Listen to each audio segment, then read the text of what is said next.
Bueno, hoy nos acompaña María Selene Dulemba, Cele para los amigos. Cele es médica generalista, es instructora de residentes de la Residencia de Medicina General y Familiar del Gobierno de la Ciudad, de la Coordinación General de Central. Voy a contarles que hace un tiempito, bueno, la Residencia de Medicina Familiar es una residencia amiga nuestra, muy amiga, estamos cerca siempre. Y la verdad que venimos haciendo un trabajo en conjunto con ellos y venimos atravesando como estas experiencias que también nos impulsaron a nosotros a poder ofrecer como este curso y los otros cursos también. Hemos aprendido mucho de ellos en el último tiempo y dentro de esas capacitaciones que hemos hecho, nos pareció que era una linda oportunidad para compartir con ustedes esta actividad. Ustedes van a encontrar, ya deben haber encontrado seguramente la consigna de este módulo del curso. La verdad que en parte la experiencia nos va llevando y entonces decidimos armar la consigna en función un poco de lo que sucedió en la última reunión de jefes, del planteo que nos hicieron en relación al curso de psicofármaco. Nos pareció como una buena oportunidad para hablar en este módulo que justamente se trata de planificación. Así que, bueno, dicho esto, lo único que me falta es pasarles el aviso de que hacia fin de la semana vamos a dar apertura al módulo siguiente, que es el módulo de evaluación, ¿sí? Con esta presentación le damos la palabra a Cele para que ella se presente también. Gracias. Bueno. Cele, un segundito, perdón. Lo que les quería decir es que la verdad es que si bien nosotros no coordinamos el foro del espacio anterior, del módulo anterior, nos pareció reproductivo y el laburo que hicieron entre todos, la verdad que fue muy, muy interesante, muy gratificante también, así que nada, los felicito por esa tarea. Así que bueno, ya está, Cele.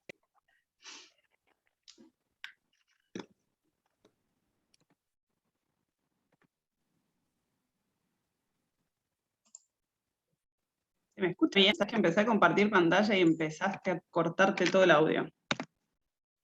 ¿Se escucha? ¿Pau? No. Sí, a vos yo te escucho. Es verdad que te escucho entrecortado, hay como un delay entre tu cara, tu boca y tu cara y mi boca. Puede como pasar en la vida real también igual. Ok, ¿se me escucha muy, muy entrecortado? No, ahora no. No. Perfecto. Estoy en el lugar de la casa con mejor wifi, así que esperemos que funcione. Bueno, hola a todos y todas y todes. Ahí un poco Pau ya comentó, creo que me siento más cómoda con esto de médica generalista en líneas generales. Sí, estoy transitando con un rol de instructora en este momento, no siempre fue así. Y habitualmente vengo hace como, no sé, 10 o 15 años acompañando residentes, siendo residente o cumpliendo algún tipo de función o rol dentro de las residencias. Creo que es un lugar en el que me gusta estar, que me siento cómoda, que creo que cercana a esto que es un proceso formativo constante, que por ahí hasta segura, ¿no? Porque salís de la facu y crees que estás formado y de repente te encontrás con todo un montón de cosas de las cuales te seguís nutriendo, y ahí me doy cuenta que la comodidad está en el aprender, y después de un tiempo largo me di cuenta que también en el enseñar, ¿no? Que uno sigue aprendiendo de la mano de la enseñanza y de la docencia. Entonces, por ahí me ubico hoy ahí, y medio como que todo fluye y todo de alguna manera es congruente, porque bueno, ustedes están transitando un curso de formación docente, y todo el tiempo están hablando de roles, de funciones docentes. Justo traía Pau esto de que hicieron como un pequeño cambio y adaptación a la última reunión de jefes, que forma parte justamente de estar constantemente evaluando el proceso de enseñanza de acuerdo al aprendizaje del que está del otro lado. Y bueno, me parece que como que eso, que todo medio como que gira en cierta armonía para que hoy podamos charlar de lo que venimos a charlar. Un poco decía Vero que es un taller, sí, una conversación por ahí. saber si estamos hablando de lo mismo o no. Y medio como que yo arranqué por roles y funciones docentes, primero porque bueno, es en lo que vengo trabajando en el último año con medicina general y con la presencia de Vero, de Pau y de otros compañeros de salud mental que nos vienen enriqueciendo un poco también esa mirada que venimos teniendo sobre la docencia, porque claro, somos médicos, yo cuando digo somos es porque mi equipo, ¿no? está conformado por médicos, y de repente encontrarnos con profesionales de salud mental, profesionales de trabajo social, de psicopedagogía y de ciencias de la salud nos enriquecen un montón la función docente que no la habíamos aprendido hasta después del posgrado. Y en el último año empezamos a laburar con un compañero mucho el tema de lo que es roles y funciones, y todo el tiempo estábamos como, che, pero cuando vos decís roles, ¿estás diciendo lo mismo que digo yo? O sea, ¿te referís a esto? Y medio como que dije, bueno, ese puede ser uno de los propósitos de este encuentro, cuando me lo planteaban en la invitación Vero y compañía. Y si hablamos de propósitos, hablamos de lo que yo traigo hoy, ¿no? De cuál es mi objetivo docente, mi propósito docente, por qué quiero generar esta charla. Entonces, ¿por qué nos encontramos hoy? Y creo que es esto, para ubicarnos en esto que se llaman roles y funciones en tiempo y espacio. Bueno, ¿cuándo lo llevamos adelante? ¿Cómo lo llevamos adelante? ¿Qué tiempos tiene cada uno de esos roles? ¿Y qué espacios transitan? Y obviamente para saber si hablamos de lo mismo, porque cuando hablamos de docencia en residencias, obvio que importa la parte de la especialización, digamos, yo soy médica generalista, ustedes son psicólogos o psiquiatras o médicos que están formando para, y de repente la parte docente de alguna forma nos une o nos genera cierta comunión para llevar adelante esa práctica. Y aquellos lugares en donde no nos encontremos, por ahí está bueno que podamos generar ciertos acuerdos. Hay varios roles a lo largo de la función docente en la residencia, y obviamente que cada uno lo lleva de una manera diferente adelante, entonces ahí es donde decís, ok, tengo que armar equipo, cómo trabajar en equipo, y si no es con acuerdos en común, no creo que exista otra manera. Y está bueno esto que nombraban como conflicto en una reunión de jefes o algo por el estilo, porque a la hora de pararse como docente en el rol que estés cumpliendo, tenés que darte cuenta qué es lo que te toca hacerte cargo, y tenés que darte cuenta qué es lo que no te toca, y soltarlo, y dejar que otro haga. Como en la vida misma, más o menos, ¿no? Como en una relación, como en la familia, como en todo. Decir, bueno, esto me toca, me hago cargo, me angustio, me frustro, y esto no me toca, lo suelto un poquito y dejo que otro haga. Hago un pequeño repaso. Sé que estuvieron leyendo Hardem, o por lo menos sé que lo tenían para leer. Puede ser que los tiempos en la virtualidad son complejos, y cuando uno hace un curso autoadministrado a veces hace todo junto al principio y después cuando llega el sincrónico no te acordás mucho, entonces para ellos va a ser una especie de repaso. Y para aquellos que todavía están ahí con la lectura un poco más lentos, por ahí esto les viene bien para después sentarse a leer lo que les proponen en la plataforma. Con respecto a roles y funciones, a mí me gustaría diferenciarlo, y por ahí soy reiterativa y ustedes párenme si es así. Yo te escuché cortado, Vero, pero si dijiste algo. No, nada. Iba a decir que mientras no hablemos iba a cerrar los micrófonos. Dale. Igual, nada, está la manito, si quieren levantarla, da igual, si quieren abrir el micrófono e interrumpir, mejor. En algún momento sí voy a abrir espacio como para preguntarle algunas cosas que voy a necesitar para avanzar, pero esto me pareció como que estaba bueno hacer como un mini resumen de lo que es roles, de lo que es funciones, de qué hablamos cuando hablamos de una cosa u otra, y tomar el texto de Hardem desde ese lugar, para nivelar un poco cómo vienen ustedes en el curso. A ver, buscando sobre roles puntualmente, porque también es muy difícil encontrar algo a nivel docente y más a nivel de salud. Por ahí partimos de la base de la definición del rol, que es como el papel que alguien representa, ¿no? Lo que tiene el rollo básico escrito que tiene un actor para llevar adelante. Claramente no es lo mismo si el rol lo lleva adelante, no sé, por decir un actor, Brad Pitt, que Daniel Fanego. No sé si alguien lo conoce, Daniel Fanego, pero se me ocurre que no importa el rol en sí mismo, sino como alguien lo representa, ¿sí? Porque el rol puede estar escrito para un contexto determinado, pero cada una de las personas que puedan llegar a interpretarlo les van a poner su propia impronta, ¿sí? Y ahí es donde se modifica.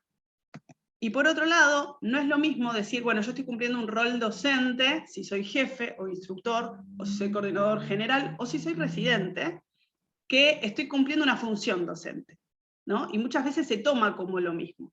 Pero la función es más acciones y el rol tiene que ver más con la figura que lo lleva adelante. ¿Y por qué es importante en realidad esto? Decir, bueno, listo, son conceptos, o sea, son formas de llamar a las cosas por su nombre, pero a veces está en esto que yo decía al principio, qué es lo que me toca y qué es lo que en este momento por ahí no sería tan conveniente que yo lleve adelante y lo puede llevar otro. Y es porque cada una de estos roles y funciones conforman ciertas formas o ciertas figuras o ciertos escenarios, ¿no? Cuando se unen, lo que decía al principio, o sea, no concibo yo por lo menos una forma de llevar adelante una residencia si no es en equipo. Un equipo con mi compañero de jefatura, o mi instructor, o alguien de la coordinación, o alguien de planta referente, o la persona que supervisa en una rotación externa.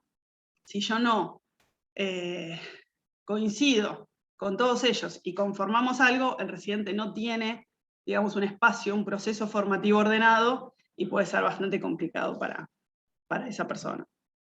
Entonces, si los roles, con sus diferentes representaciones, con sus subjetividades, con la impronta que cada uno trae para llevar adelante ese papel, empiezan a coincidir y generan representaciones simbólicas que caractericen el proceso de aprendizaje para ese residente, pueden impactar de una manera favorable o a veces negativa. Y ahí es donde empezamos a hablar de obstáculos y facilitadores, que va a ser algo que vamos a ir transitando durante toda esta charla. Y cómo nosotros mismos podemos serlo, de acuerdo a cómo interpretemos nuestro rol. A mí se me configuran algunos, pero me gustaría que ustedes nombren otros, si les parece. Entiendo que hace poquito empezaron con esta jefatura, por ahí algunos repiten, no lo sé, o instructoría. Creo que tienen cargos de coordinación local igual que nosotros en medicina general. Si no es así, Vero, corregime. Pero sí, se me ocurren, sí, ¿no? Se me ocurren así como roles, aquellos cargos que uno concursa, ¿no? El rol que uno toma, que uno sabe conscientemente que va a llevar adelante, ¿no? Como cuando uno concursa para ser residente de una especialidad, como cuando uno concursa para ser jefe, instructor, y se presentan también estos tutores o referentes. De tutores vamos a hablar, porque se trata justamente de aquellos que llevan adelante una función facilitadora del aprendizaje. Para eso no siempre hay un concurso, pero de repente siempre hay alguien que es referente en algo en cierta sede, ¿no? Como no, el referente en tal patología o en tal abordaje o de tal sector, hay que hablar sí o sí con, no sé, Juan Palotes. Entonces es como te ponen en ese lugar o me pongo en ese lugar, pero hay cierta conciencia de estar en ese lugar, de cumplir ese rol. Y no es lo mismo un residente de primero, que digamos que transita su residencia, no cumple de la misma manera porque va adquiriendo cierta autonomía en primer año que en cuarto. O sea, es un residente, pero no cumple, digamos, el rol de la misma manera. Y para nosotros jefes no es lo mismo un residente de primero que otro, porque lleva adelante también su función en el año de residencia y se vincula con sus compañeros de grupo de una manera diferente, nos llega y le llegamos de otra manera. Y nosotros hemos sido residentes, ahora cumplimos un rol de jefatura, de coordinación o de instructoría, y todo eso ha generado cierta impronta y un ida y vuelta en el proceso formativo de cada uno. No sé si a ustedes se les ocurre, además de los coordinadores locales, de los coordinadores generales, jefes de centro, directores de hospitales, ¿qué otros roles pueden configurarse en el hacer docente del proceso de residencias?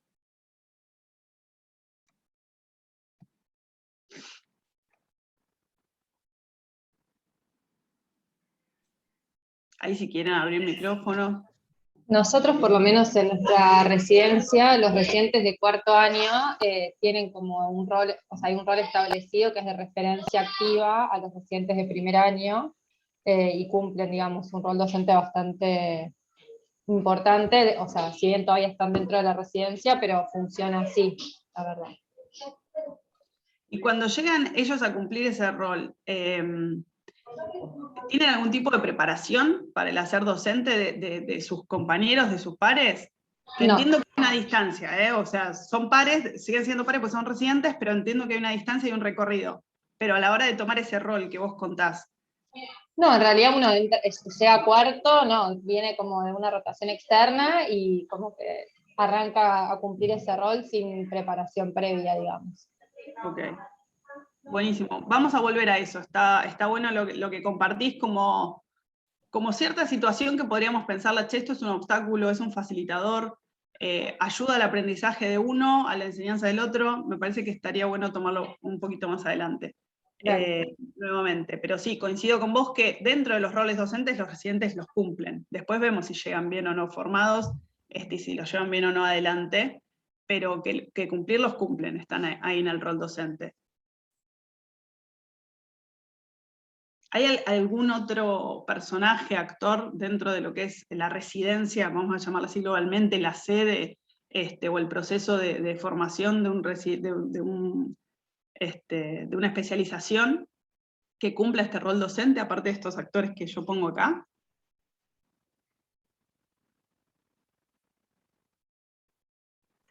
Yo no sé si entiendo bien, pero bueno, los supervisores con los que contamos espontáneamente, que no pertenecen oficialmente al sistema, pero que son o ex residentes o personas profesionales que están como dentro de nuestros circuitos académicos extra residencia también, y en los que nos apoyamos y con los que tenemos diálogo por lo general.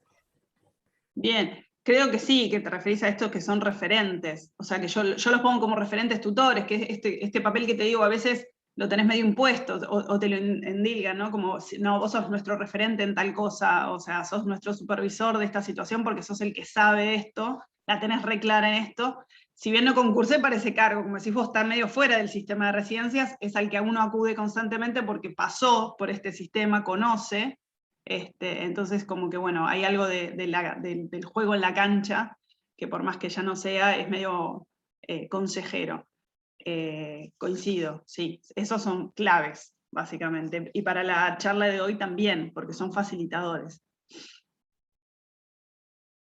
Si les configura alguno más, alguien que haya incluso sido importante por ahí en el propio proceso.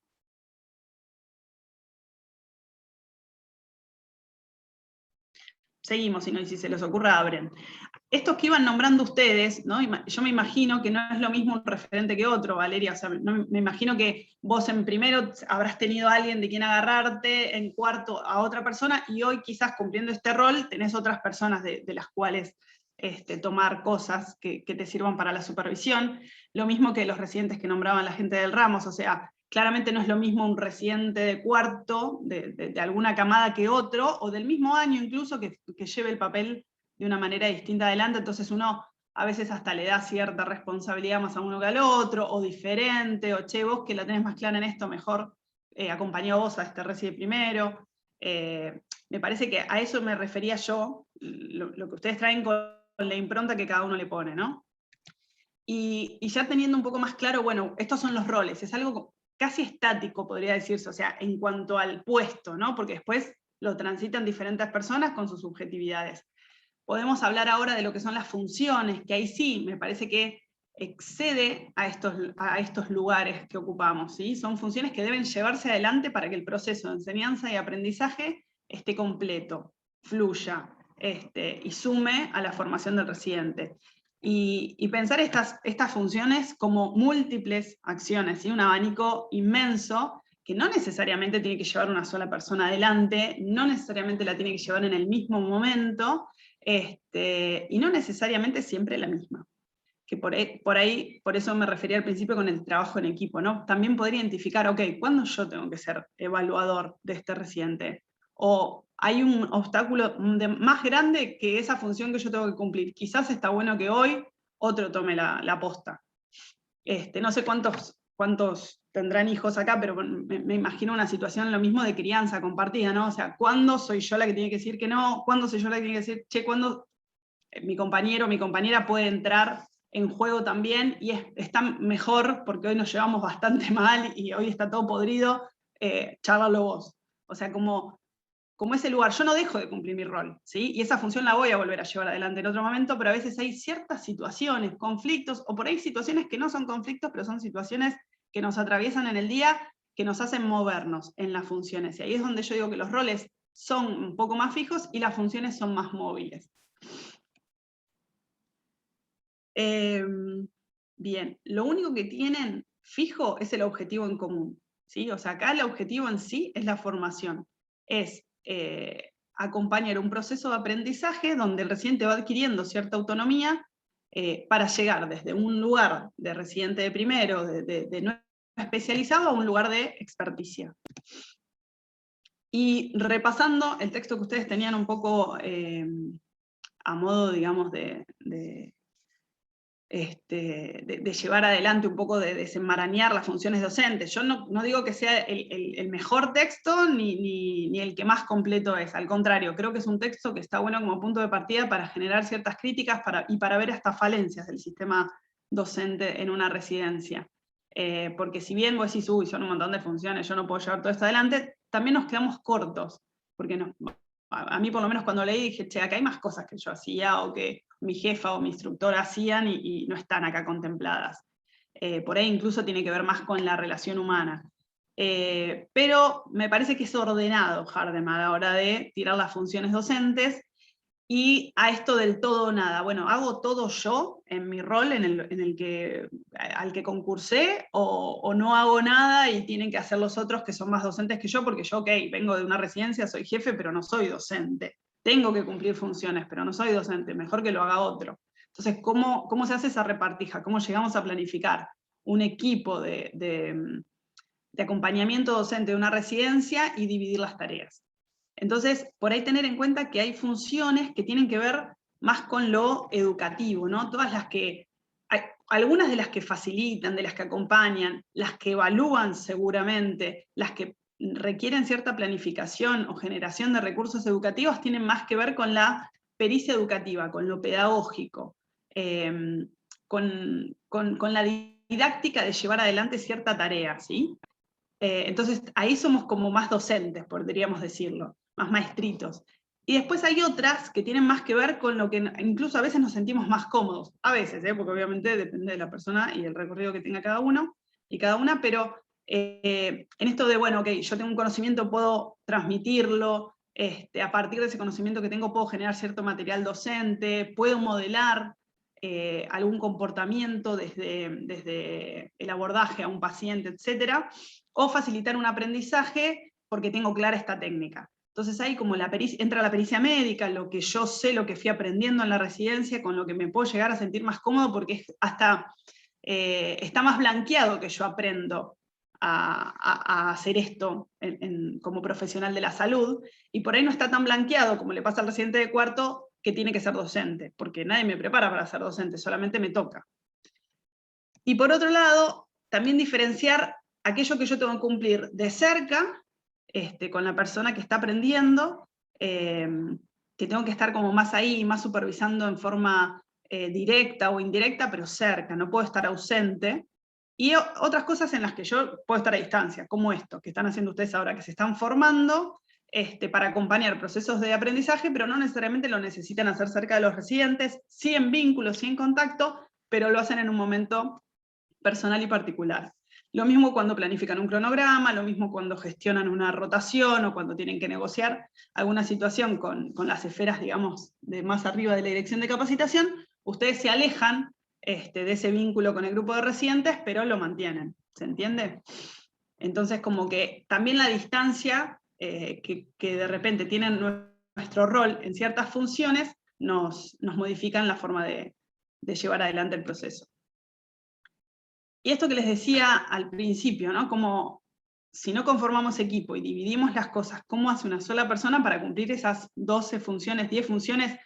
Yo le agregaría más, o sea, la gestión del vínculo, el manejo de grupo, ¿sí? Son cosas que por ahí Hardeman no cuenta o no tiene en cuenta como algo puntual, como una función puntual, y son cosas que a veces nos toca intervenir en conflictos vinculares entre residentes, etc.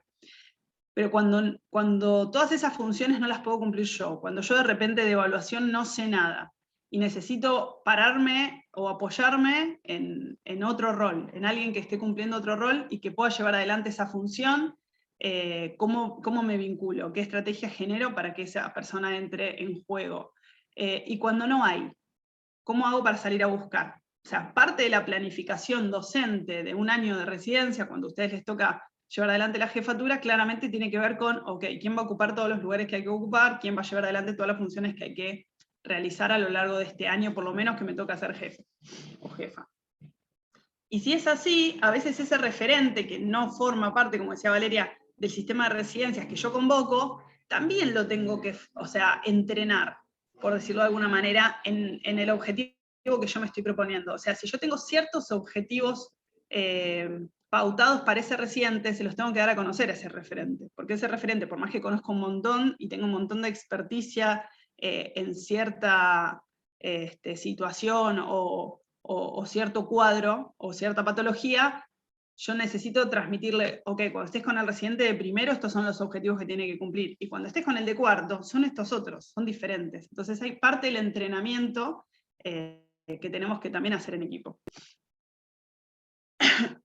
Y bueno, y acá estaba esto que les contaba de, me voy a cerrar ahí, que les contaba sobre la movilidad de los roles, o la inmovilidad de los roles y la movilidad de las funciones, ¿no? Hay algo que es clave, que es lo central de esta rueda docente, que es la situación pedagógica. La situación pedagógica que no siempre necesariamente tiene que ser un conflicto, pero siempre es algo a resolver, ¿sí? ¿Y quién resuelve esa situación pedagógica? A veces en conjunto, a veces individualmente, a veces el residente la resuelve sola porque ya tiene la autonomía suficiente para hacerlo, y a veces resolverlo requiere conocer por lo menos los recursos para hacerlo y no necesariamente ir a hacerlo. Entonces, ok, acá hay un quilombo, me parece que Valeria lo va a tomar y lo va, perdón Valeria que agarré tu nombre, pero tengo solamente dos en pantalla, que lo va a poder resolver, entonces voy a ella, pum, le tiro la pelota. Ok, forma parte también de la resolución, conocer el recurso que puede llevar adelante la resolución de esta situación, de este conflicto. Entonces, esa situación es la que nos nuclea, ¿sí? Somos un montón de actores cumpliendo diferentes roles. ¿A quién le toca jugar? ¿Sí? Y ahí hay un poco que obviamente siempre tiene que haber algún tipo de líder o de director técnico que favorezca la jugada en ese momento ante esa situación y que diga quién va a necesitar cumplir una función académica, que puede ser un residente de cuarto porque le toca dar una clase, o necesita ser un jefe de residentes porque la tiene más clara.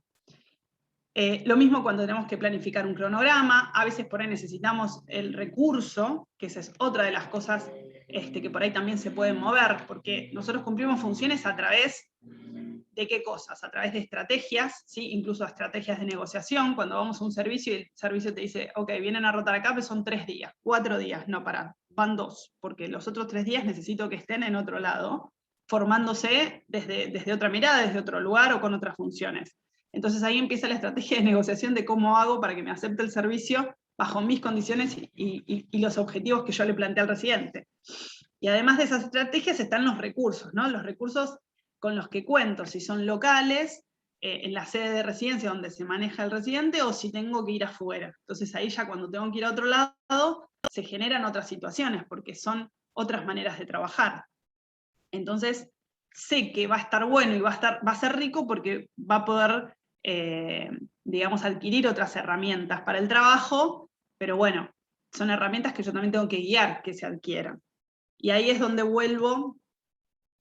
Al principio les compartí cuáles eran los propósitos míos al respecto de esta charla para con ustedes, y ahora quisiera comentarles cuáles son los objetivos que yo me propuse. Estos objetivos ya no me tocan a mí, yo considero que los tienen que cumplir ustedes. O sea que ustedes pueden, después de esta charla, poder establecer cuáles son los alcances de la función facilitadora. O sea, de las 12 que nombra Harden, de las más que podemos nombrar nosotros, pensemos en la función facilitadora y qué alcances tiene de acuerdo al rol que llevamos adelante, cómo podemos identificar y analizar algo que se llama zona de desarrollo próximo, que vamos a hablar un poquito de esa teoría, que para mí es el campo de juego de la función facilitadora, ¿no? O sea, si el jugador es el facilitador, el campo de juego, la cancha, es la zona de desarrollo próximo seguro. Y poder identificar en esa cancha qué obstáculos, cómo conceptualizo, qué considero yo un obstáculo, y cómo analizo ese obstáculo para transformarlo en un facilitador, ¿sí? Cualquier situación que se me presente, yo le tengo que sacar jugo. así como al principio decía, de acuerdo al momento, uno va generando estrategias. Yo creo que, bueno, la vida misma, ¿no? Cuando vos tenés una crisis, un conflicto, una pareja que no va, o que se termina, o que tiene que cambiar, es una oportunidad o sea, una oportunidad de aprender, de crecer, de soltar, de agarrar, de hacerte cargo. Entonces tenemos que tomar como, me parece, la función docente en esa línea. Y ahí me voy a callar un ratito, por suerte. Entonces, ya habiendo planteadoles roles, funciones, la diferencia que existe entre uno y otro, me gustaría saber si hay alguna duda o algo que quieran acotar de todo este proceso que vienen haciendo en el curso, pero me gustaría sobre todo que por ahí a partir de eso que ya repasamos, podamos poner en palabras lo que para cada uno significa un obstáculo, cómo conceptualizamos obstaculizadores, no en cualquier contexto, porque si no vamos a salir con cualquier cosa, sino puntualmente en el proceso de enseñanza-aprendizaje. Pueden ser obstáculos en la enseñanza, o sea, en la tarea de ustedes, o pueden ser obstáculos que se le presentan al aprendiente. Ustedes ahora, bueno, de repente están en un curso de formación docente, están aprendiendo. Pueden ser obstáculos que se les presenten ahora en su proceso de aprendizaje. Y por ahí en 3 ejes diferentes. Obstáculos como la falta de algo, como la carencia de alguna cosa que les parece que necesitan, como una actitud negativa que puede surgir de ustedes o de otras personas, o como algo rígido, ¿sí? Inamovible, que no me permite el paso. ¿Dónde puede estar esa rigidez en el proceso de enseñanza-aprendizaje? Entonces, dicho esto, abran el micrófono para lo que quieran, para comentar algo de lo que charlé recién de roles y funciones y cómo vienen ustedes en este curso, o ya puntualmente para identificar qué obstáculos ven en el proceso de enseñanza-aprendizaje. Hola. A ver, no sé si está bien como lo estoy pensando, pero pienso, nosotros, bueno, en el día de formación, en el Hospital Gutiérrez tenemos el curso de clínica, y para mí un obstáculo, al menos en este momento, tiene que ver con que muchas veces somos muchos los que asistimos a esa clase o a ese taller, entonces nos tenemos que dividir en consultorios o en distintos lugares del hospital, entonces muchos participan de forma remota, digamos, ¿no? De forma virtual, y pasa que, bueno, que muchas veces eso dificulta la participación, no en todos, ¿no? Pero en algunos sí, o se ponen a hacer otras cosas, digamos, como que aprovechan el estar en el otro espacio para hacer otras cosas distintas bueno, aprovechar esa clase, ese taller o esa situación. A ver si te entiendo bien, Florencia. O sea, para vos el obstáculo es en sí, es como un curso o una clase, no entendí, perdón. Suelen ser clases. Suelen ser clases. ¿Las clases son el obstáculo o la actitud que se genera en las distintas personas que participan de la clase? Yo creo que es más la cuestión epidemiológica de no poder estar todos en el aula grande, y que el hecho de que nos tengamos que dividir en pequeños grupos, digamos, hace que algunos grupos tal vez se dispersen más. Perfecto, o sea que No sé cómo cierta nombrarlo. rigidez en la organización, por ahí cierta rigidez en la organización académica que tiene ese espacio, que es, bueno, no estar todos juntos, protocolo, en este momento es un obstáculo. ¿Puede ser? Sí. Que te Sí. siga desde el... Bien. Ahora, por ahí me adelanto, pero para ir pensando la respuesta, ¿cómo hago para que algo rígido desde la organización o del hermetismo mismo que genera un protocolo COVID se flexibilice al punto de facilitar mejor el aprendizaje? Porque vos hiciste hasta una evaluación en el momento, algunos prestan más atención que otros, no todo el mundo aprovecha de la misma manera la clase, puede ser que estén haciendo otra cosa. Entonces, ¿cómo hago yo? O sea, y este va a ser el ejercicio de todo este rato, ¿no? ¿Cómo hago para que ese obstáculo, esa rigidez que yo estoy viendo, u otro tipo de obstáculo, lo transformo en algo que lo facilite? Porque si no, no va a funcionar. Bien. ¿Qué otro obstáculo o qué otra definición de obstáculo consideran, digamos, que pueden llegar a identificar? Y piénsenlo en cualquier escenario. Cualquiera es una oportunidad, digamos, para facilitar o obstaculizar el aprendizaje. Piensen en una situación de vínculo, de intervención, en una consulta, de transmisión de información, de evaluación, etc. ¿Qué tal?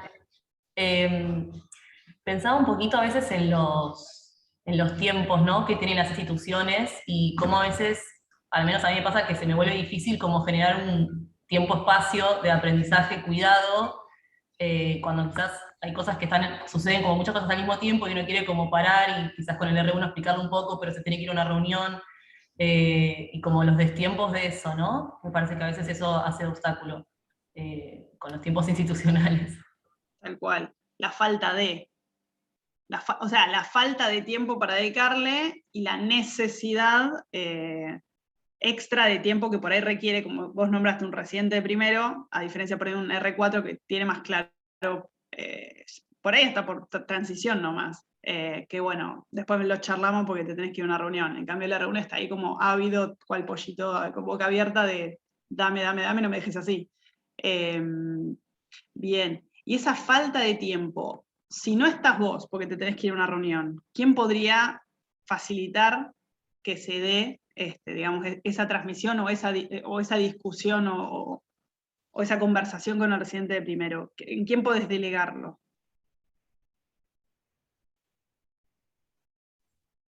No, en general se suele como pasar que no tiene que ser la jefatura, pero sí quizás el R2 o el R4, que son los que están en la residencia. Pero bueno, es esto, como el R4 también tiene sus cosas, el R1 tiene sus 1000 reuniones, entonces es como que cuesta como separar esos espacios para mí, ¿no? De momentos cuidados, y que no se pasen esas cosas que quizás quedan como pregunta para el R1 de repente, que está recién entrando. Pero sí, si no es el R2 o el R4 por lo general. Bien. Yo no digo que haya respuestas a todos los obstáculos, no digo que a todo le vamos a encontrar algo para facilitarlo seguro, ni a palo, ¿no? Porque si no, no estaríamos acá todo el tiempo discutiendo esto. Pero sí se me ocurre que identificando el obstáculo, puedo planificar de antemano, el año que viene se me va a volver a presentar lo mismo. Che, ¿qué hago? ¿Pongo las reuniones el mismo día que el residente de primero requiere mi supervisión? ¿O muevo, ese consultorio o ese espacio? Como el obstáculo te permite replanificar, ¿no? Volver a pensar cómo quiero llevar adelante el espacio para que sea más fácil para el que está aprendiendo. A eso me refiero, no que siempre le vamos a encontrar respuesta, ¿no? Porque entiendo que decís vos, sí, no, bueno, me voy yo y está el R4, pero el R4 tiene sus pacientes citados o tiene su guardia, entonces está, pero está condicionado. O sea, eso va a seguir pasando. Bien. ¿Alguna actitud negativa como para ir viendo? Vimos esto, ¿no? Carencia, falta de tiempo, rigidez en la organización. ¿Qué actitud negativa se les ocurre de un lado o del otro del proceso de enseñanza-aprendizaje que pueda obstaculizarlo?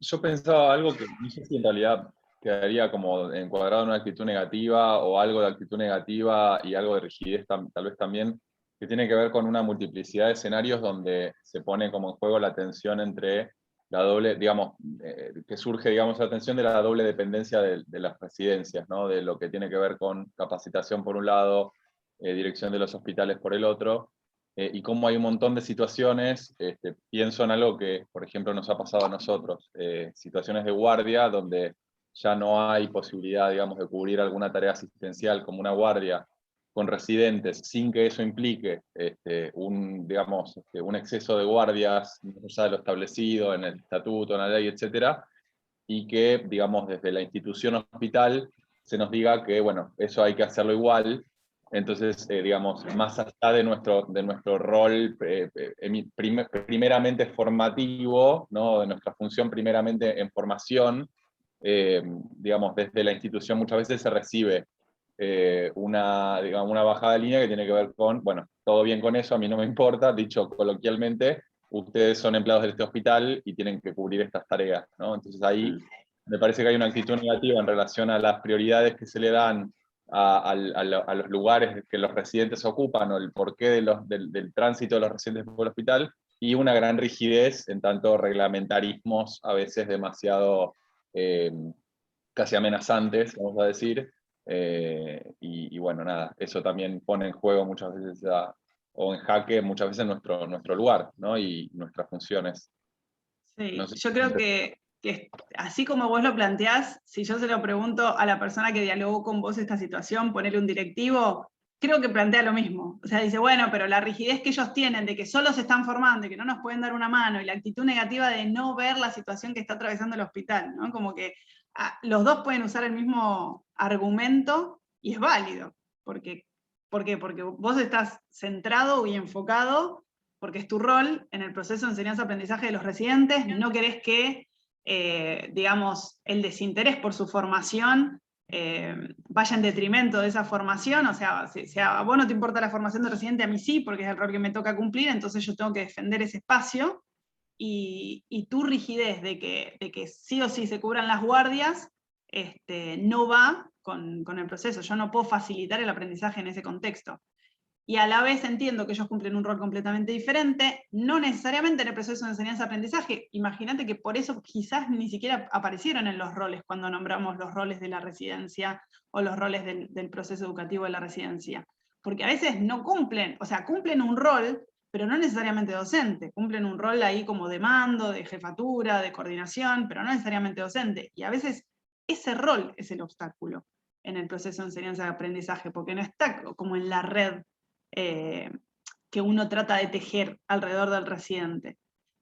Coincido, o sea, se pueden dar las tres cosas. Acá tenés una rigidez en el formato, digamos, que consideran ellos al hospital, que los consideran empleados directamente de ellos, cuando no es así. Ustedes forman parte de lo que es la dirección de capacitación, puntualmente. Después se pueden discutir de acuerdo a los reglamentos y como está todo escrito. Y una actitud negativa de desinterés sobre el proceso de formación. Y seguramente carencia, porque la falta de empleados para cubrir esos espacios hace que recurran a ustedes. Entonces ahí se dan todos los obstáculos juntos. Es un muy buen ejemplo. ¿Alguno más que surja o que hayan tenido que padecer en este último tiempo? Porque hace nada, ¿no? Son jefes hace un mes. Sí, un mes y nada, un mes y pico.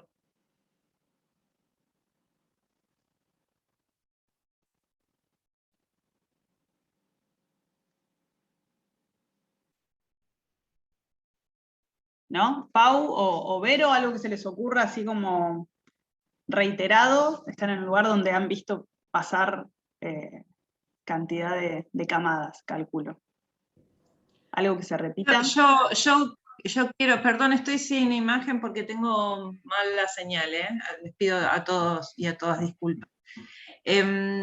Refuerzo, me parece que Florencia fue quien planteó esto del inicio, que es como un obstáculo, cómo generar participación, ¿sí? Yo lo leí desde ese lado, digamos, es algo que nos pasa a nosotros en los cursos centralizados, quizás en algunos encuentros. Ya hemos hablado con varios jefes y varias jefas también de residentes sobre esa dificultad.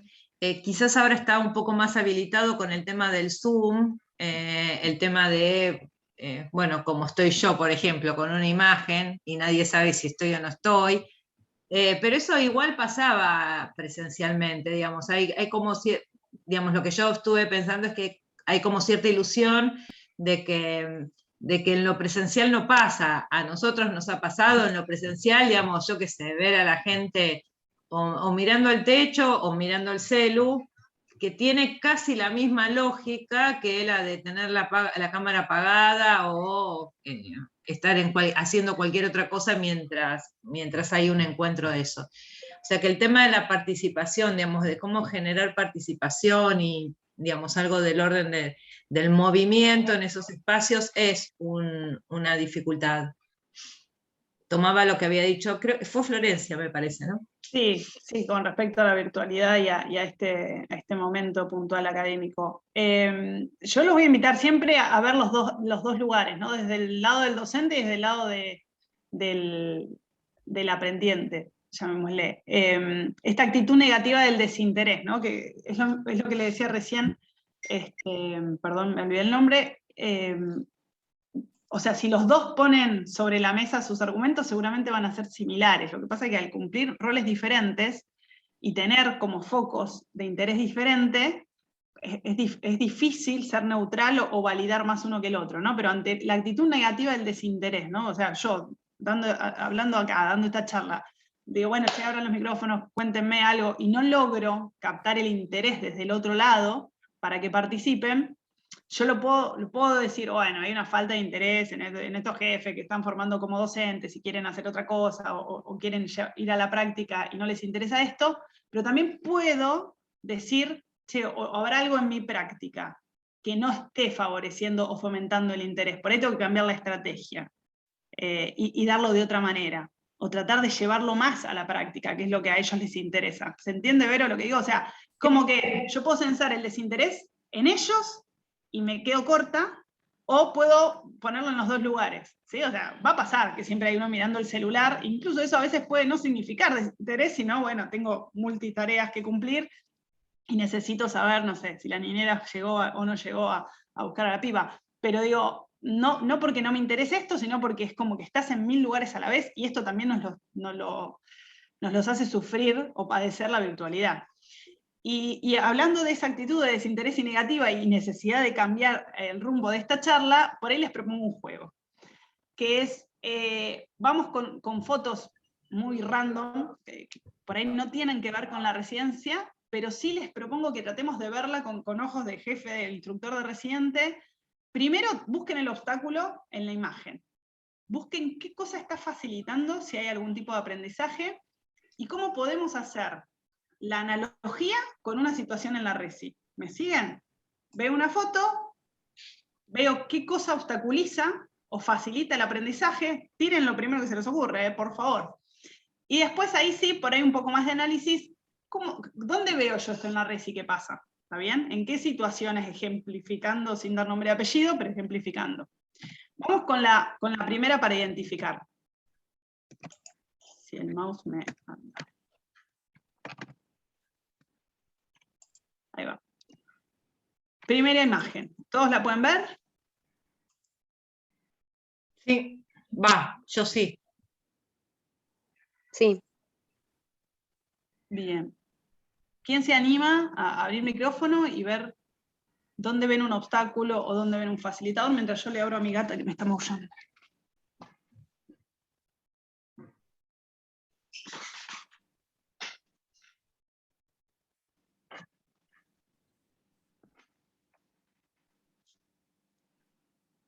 Y un obstáculo podría ser el tamaño de la bicicleta para el tamaño que tiene el hombre, que no le permite como pedalear cómodo, y como facilitador se me ocurren las rueditas, porque ante la inestabilidad que podría generar que no puede pedalear porque la bicicleta le queda chica, las rueditas le dan más estabilidad.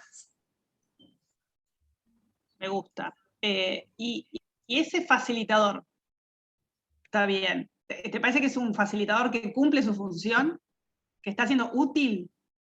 No, ¿Esa ayuda? no, porque creo que es más predominante el obstáculo. Me parece que es como prácticamente imposible que pueda utilizar los pedales, va a tener que usar los pies contra el piso, digamos. Es más de decorado, pero bueno, no deja de ser un facilitador un poco. Bien, está bueno, o sea, como que está. Puede ser que esté pintado, y nos puede pasar a nosotros incluso en nuestra función de tutores, facilitadores, por ahí estamos pintados ante ciertas situaciones. Sobre todo, como dijiste vos, ante un obstáculo semejante que es el tamaño de, ¿no? O sea, el tamaño de lo que yo le estoy ofreciendo a esta persona para que aprenda. ¿Alguien ve algo distinto a lo que ve Camila?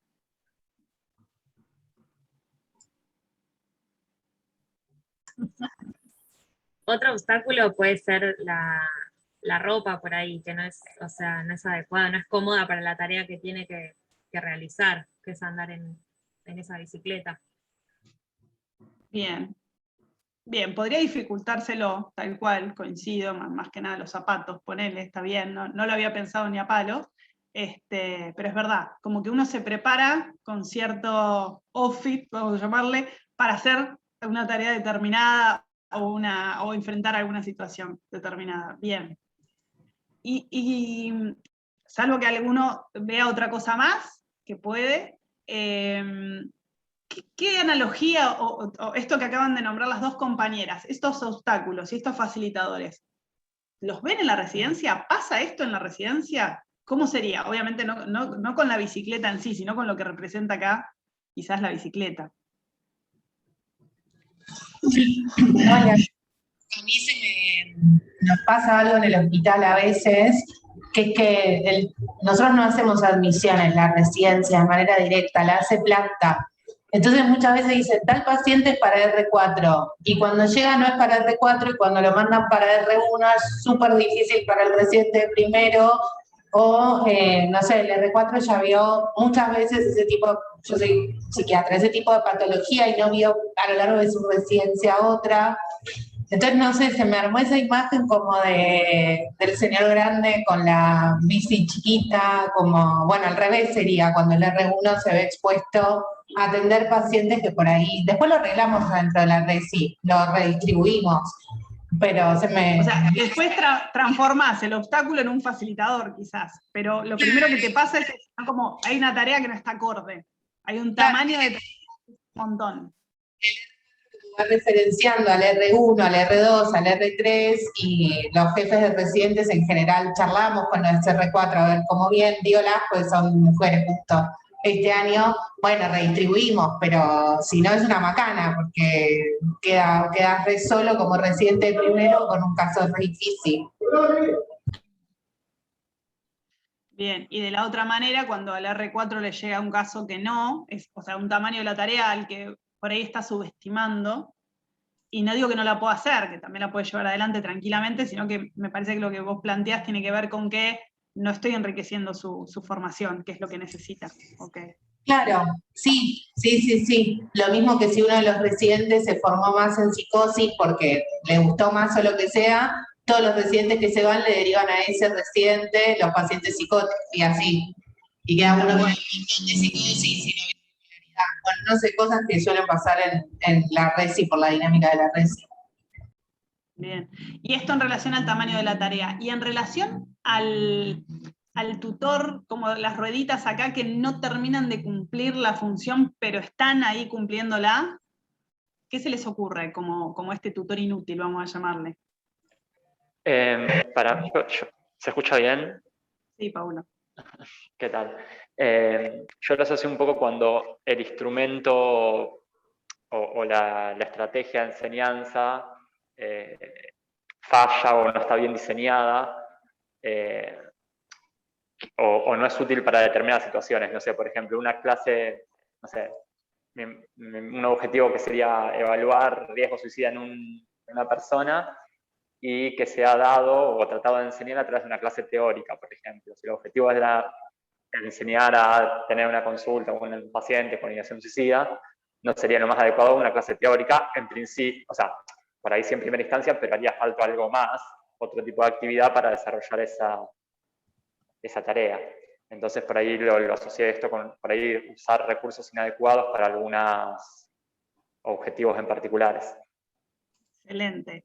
Pau y Vero, si están escuchando, esto que trae Paulo me parece que está buenísimo para tomarlo desde el lugar de, tenemos, no solo personas pueden ser obstáculos, claramente esto que vos decís, herramientas, recursos para yo llevar adelante una tarea. Entonces, de repente, creo que había surgido como este conflicto de el residente de primero y segundo en una guardia, que ahora ustedes les cambian el esquema de inicio de residencia, por lo tanto tenés un residente en verano, sin tantos referentes por las vacaciones, entonces empieza a cambiarse la forma de llevar adelante la formación del residente de primero en guardia, y creo que había también un curso más teórico que se realiza, ¿no?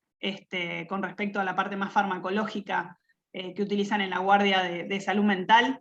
Entonces, está bueno lo que decís vos, porque vos lo que podés identificar es recursos o herramientas que tienen que llevarse adelante con ciertos objetivos. Y para mí ahí está la clave de todo. Por eso al principio yo arranqué con mis propósitos y los objetivos que espero de ustedes. O sea, si yo tengo una tarea, si yo tengo un dispositivo que tiene ciertos objetivos para cumplir, y tengo un residente, ¿sí?, que tiene que cumplir esos objetivos, quizás no le alcance solamente con ese dispositivo, y necesite, digamos, combinar una serie de dispositivos para lograr, que creo que dijiste, o sea, el abordaje de un paciente con tendencia suicida. O sea, quizás no me sirve solo eso. Cumple uno de los objetivos, pero no me los va a cumplir todos en su totalidad para que este residente logre cierta autonomía en este proceso en la rotación que le toca.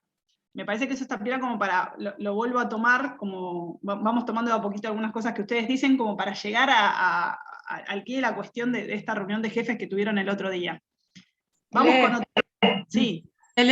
Está también, pero antes de eso, que hay una intervención del pirobano. El pirobano tiene dificultades con el micrófono. Dice, a nosotros en nuestro hospital nos ocurre algo parecido con las guardias, cuando un R1 hace guardias y queda sin referente por diferentes causas que genera la ausencia de psiquiatra en la guardia. Si bien el residente no tendría que estar solo a cargo en la guardia, se ve en la situación de resolver cosas que muchas veces lo excede. Se nos ocurre que como facilitador podría ser la disponibilidad de los referentes para referenciar al menos por teléfono.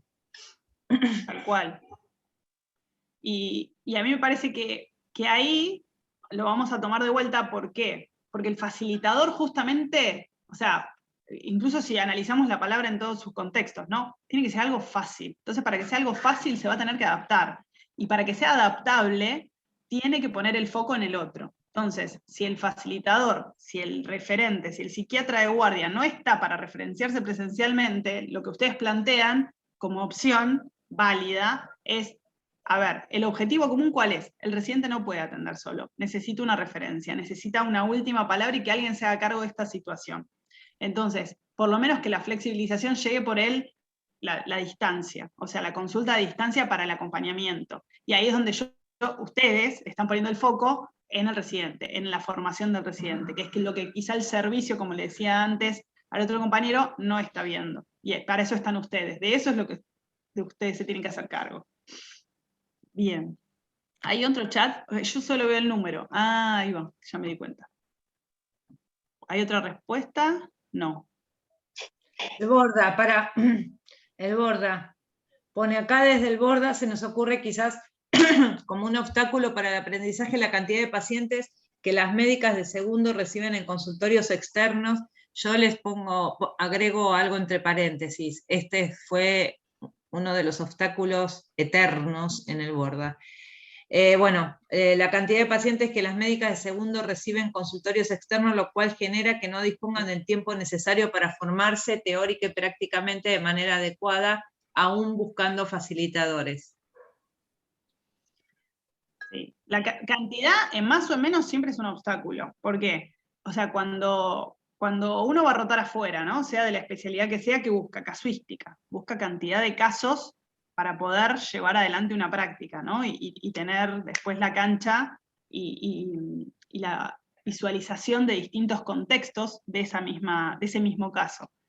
Cuando los casos son pocos, es una cagada, porque es como, no vi nada, no, hice, no sé, en nuestro caso, 2 partos en toda la rotación de obstetricia, y ya está, y no vuelvo a rotar por obstetricia. Para nosotros es una cagada, porque no nos terminamos de formar por falta de casuística en eso que necesitábamos. Y por otro lado, cuando te llenan a tope de casos, no los podés ver con la calidad que necesitas y con el tiempo que vos en ese momento podés, digamos, en el tiempo que vos podés analizar el caso también, ¿no? Por digamos, esto que decíamos de la autonomía que uno va teniendo. No es lo mismo un residente de segundo que aborde una situación o una tendencia suicida o un brote psicótico, no lo va a analizar en el mismo tiempo porque no tiene la mirada ampliada todavía, la clínica ampliada, la mirada integral, el abordaje situacional que puede llegar a tener un R4 o un médico de planta, que por ahí le lleva menos tiempo identificar las distintas situaciones que tiene que abordar y a quién tiene que derivar si no es así. Entonces, me pones cantidad de casos, superás mi poder de análisis. Y entiendo que aún buscando facilitadores, lo que pasa que ahí, a veces, el obstáculo, yo creo que el obstáculo siempre se puede transformar en un facilitador, pero la realidad es que tiene que haber alguien, ¿no?, que trate de ocuparse de ese obstáculo. Y como dije al principio, hay cosas que nos corresponden a nosotros, como ustedes, jefe de residentes, esto que decían antes, si yo el referente no lo tengo presencial, como jefe de residentes tengo que tratar de garantizar que estén virtuales, o por lo menos reclamar que así lo sea. Ese es tu papel. Ahora, si después no hay médico de planta porque no hay contratación, y ya te excede a vos, y capaz que lo que tenés que hacer como jefe es pedirle a la coordinación reubiquemos residentes porque acá el lugar no está funcionando como sede. Me parece que pasa eso. No sé cómo es la situación puntual del Borda, pero ahí donde ustedes como jefes dicen, bueno, ¿cómo hago para que esto sea igual, digamos, un proceso de aprendizaje que se pueda aprovechar, ¿no? Esta cantidad de pacientes, que a veces está bueno que haya, porque aprendemos de eso, de esa práctica, ¿cómo hago para que no sea un obstáculo? O sea, ¿cómo hago para sacarle provecho, para sacarle jugo? Pero seguramente tendría que haber alguien más, además con otra gobernabilidad, que maneje que haya médicos de planta que se encarguen de ese caudal de pacientes para que no les caiga, ¿no? Generalmente pasa eso, el residente puede atender cada hora, cada media hora, y el de planta cada 15 minutos, cada 20 minutos. Esa diferencia está justamente para que que se está formando, tenga el tiempo de análisis que le corresponde. Sí, sí, justamente en relación a esto que decís, lo venimos trabajando un montón con coordinación local, como configurándose ahí como un actor que puede mediar entre la institución y la residencia. Bien, tal cual. Es cuando la gobernabilidad ya te supera, tal cual. Y después acá hay otro que dice, la referencia médica suele estar ok, pero en cuanto a psicología aparece como obstáculo que no hay referentes de la disciplina. Resulta difícil ubicar la especificidad en el servicio de guardia. Como, me imagino que sigue el Borda hablando, ¿no? ¿O no? Como facilitador. Ok. Como facilitador tenemos los espacios de pase de guardia, talleres y supervisiones de guardia. Ok, o sea, falta el rol del psicólogo referente, falta en el momento de la consulta, pero después puede ser que se compense, entiendo eso, por ahí, corríjame, que se compense en otros espacios. ¿Eso estaría pasando? Sí, hola, perdón que estamos sin cámara, pero es bastante mala cuestión. Sí, no es que se compensa, tratamos de poder pensar el rol más específico del psicólogo en estos otros espacios. Okay. Tener referentes en la guardia para sí poder hacer una lectura un poco más clínica respecto de las cuestiones, pero bueno, no sucede. Tal cual. No compensa, ustedes tratan de saldar, digamos, esa falta, pero no necesariamente se salda, lo entiendo. Bien. Yo iría con otra imagen porque me parece que van a aparecer un montón de situaciones así. La idea es ir viendo esto. Es posible analizarlo para transformarlo, a veces no alcanza, como decís vos, no se salda. El intento está en tratar de definirlo, identificarlo y ver si forma parte de mi gobierno o no. Bien. ¿Qué obstáculo ven en esta otra imagen? ¿O qué facilitador?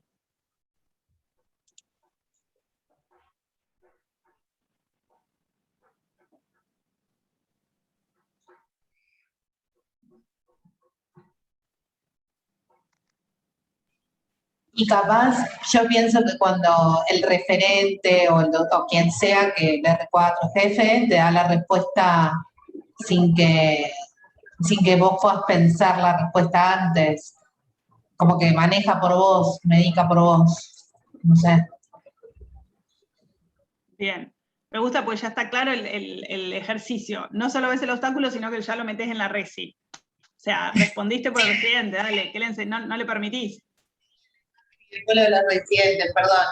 Pero no, pero bien, no. Quería llegar a eso, quería llegar a que salga automático, porque la idea es que ustedes cuando vean la imagen traten de identificarlo en la práctica propia. Ustedes incluso, a veces poniendo el obstáculo, o ustedes siendo ese aprendiente, ese residente que está siendo obstaculizado. Sí, es que a mí me suele pasar eso, que viene con una pregunta y yo doy la respuesta y después digo, ay no, tendría que haberles dicho que lean en tal lado, como eso. Tal cual, o algo tan fácil como, ¿y vos cómo lo querés resolver? ¿Cómo te parecía que lo ibas a resolver? Y nos gana la ansiedad. Bien. ¿Alguien ve un facilitador acá? El obstáculo lo puso Clara. ¿Alguien ve algo como facilitador del aprendizaje?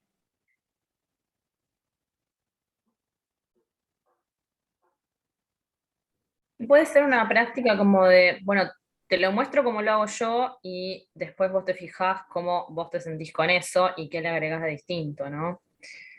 Podría interpretarse, una opción para interpretar la imagen podría ser eso. Bien, a mí más que interpretar la imagen me parece que vos lo que hiciste fue encontrar el facilitador.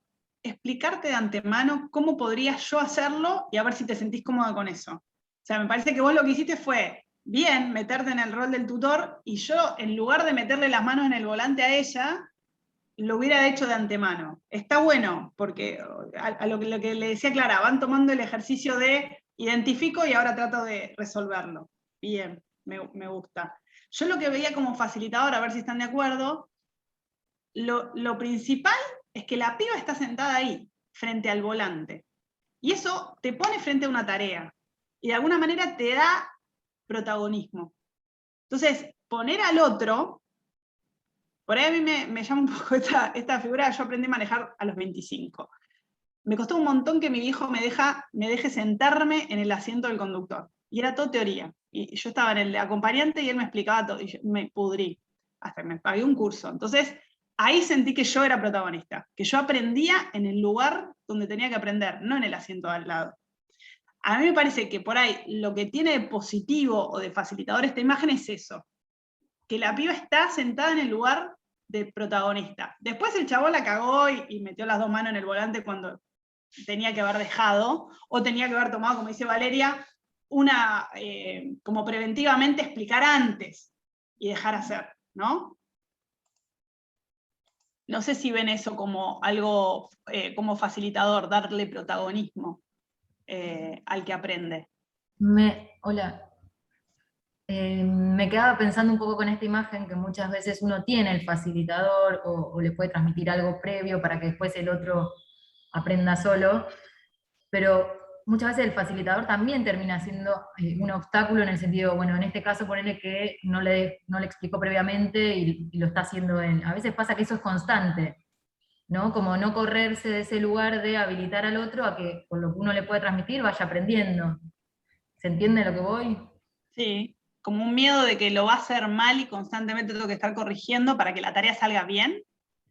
Sí, o esto de estar todo el tiempo encima del otro y no dándole lugar a eso, a procesar la información, a poder entender qué está pasando, a hacer algo con eso, y después de última uno va intercambiando, pero el estar encima todo el tiempo termina siendo te lo una pregunto, ¿por qué? ¿Por qué estar encima? O sea, ¿qué cosa no soltamos que tenemos que estar encima? ¿Qué es lo que tiene que salir bien?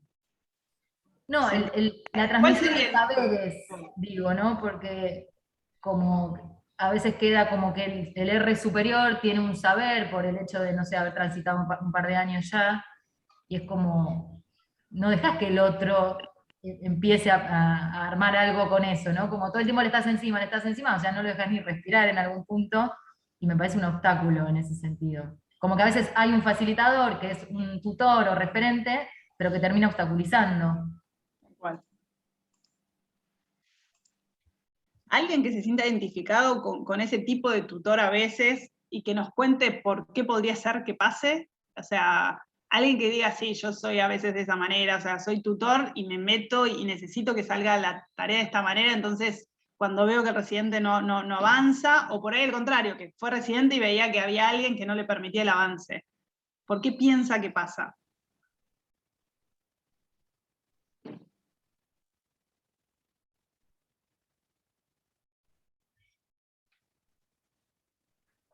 Yo me identifico, pero con la imagen opuesta, que es alguien que no estructura muy poco para que el otro haga, digamos, que puede ser bueno, pero a veces hay que medirlo un poco porque puede ser una situación de despojo, ¿no? Como que puede ser una situación difícil para un ingresante o para alguien que no tiene un solo parámetro el cual tomar para organizar algo, para organizar una actividad, para organizar una intervención. Yo tiendo a valorar mucho la independencia profesional y muchas veces siento que debería estar un poquito más, de hecho, como que debería ser la que está agarrando el volante y modelando esa conducta un poco más.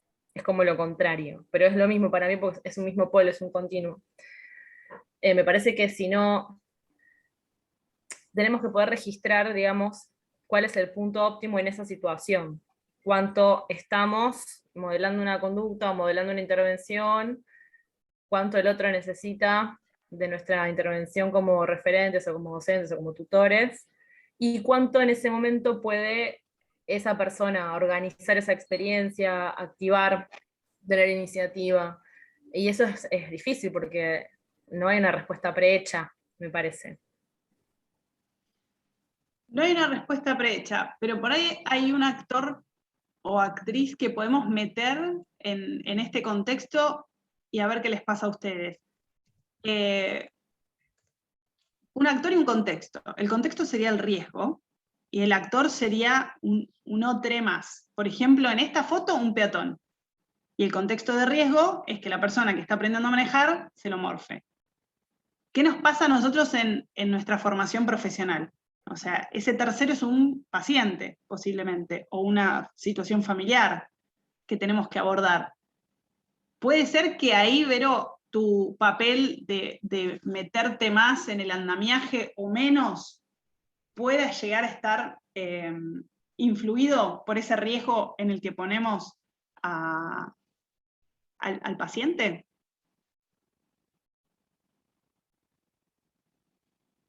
No sé si era para mí la pregunta o era Valeria, para la... sí, dije Vero porque me pareció Vero Roma, tengo problema de imagen y nombre.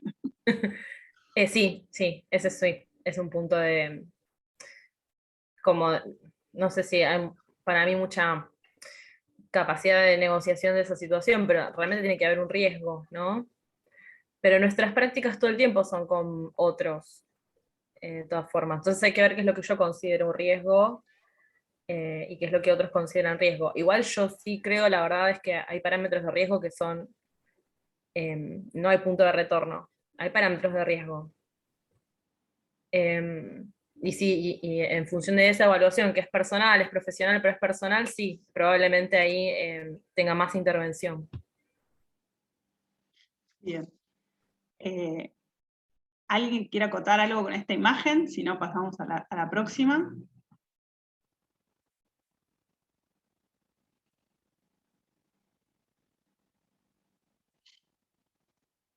Paso. Se ve clarita, no sé si se llega a ver. La escalera al cielo ahí con dos bebés arriba. Hablando de riesgo.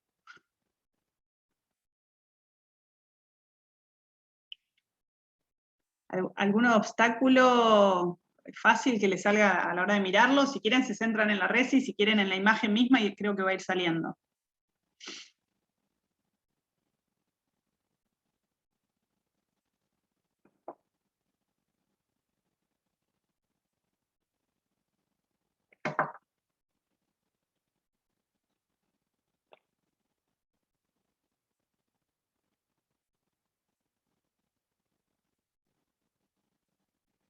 Nada. Yo arranco, no, más que... No, a mí lo primero que se me ocurre cuando la veo es como de competencia, ¿no? O como de lugar para uno aparecer ahí arriba y bueno, compiten por llegar. Compiten por llegar a un lugar que quizás no está muy determinado para ninguno de los dos, ¿no? Por edad y por arriesgado, ¿no? Dos bebés como subiendo una escalera. Bien. Un exceso de confianza por ahí en la habilidad que tienen también. Sí. Y a dónde llegan. Por ahí no llegan demasiado. ¿No? Digo, no es que hay alguien agarrándolo o algo atrás. Tal cual. Bien, yo no había visto la competencia, te soy sincera, ¿eh? ¿Florencia?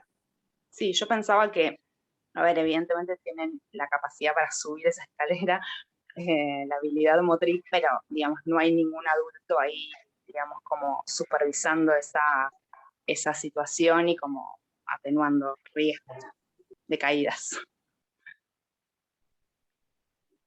¿Y ahí se te ocurre alguna analogía, ya que nombraste una palabra así como bastante clave en lo que es el proceso de enseñanza-aprendizaje con respecto a las residencias? Y se me ocurre alguna situación, por ejemplo, de guardia, en que tal vez un R1, bueno, podrían suceder varias cosas, o que no llama a alguien de planta para ir a ver una consulta, porque considera que puede resolverlo solo, porque bueno, por cómo está formulada el pedido de urgencia, tal vez en principio piensa que sí, después la situación se complica. eso puede pasar. No, bueno, esa, o sea, ahora se me vino a la cabeza. Bien, de acuerdo. Y ahí por ahí tengo más claro esto que decía recién tu compañera de la competencia, no como una competencia como algo a adquirir, sino como una competencia más de carrera, ¿no? De competir con el otro.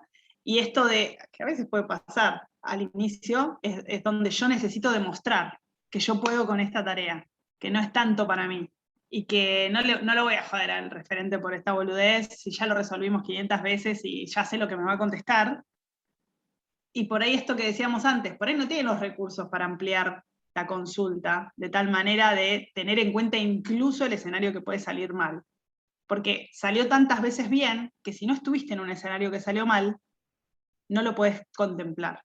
Entonces, ahí sí veo que, bueno, a veces en el ímpetu de adquirir competencias, y quizás te juega, ¿no? Lamentablemente, esto de, bueno, competir hasta con mi compañero, yo voy a resolver sin el referente, o el referente se confía en que yo ya resolví varias veces situaciones similares, pero nunca no resolví. Y eso también es una situación, atravesar en una rotación.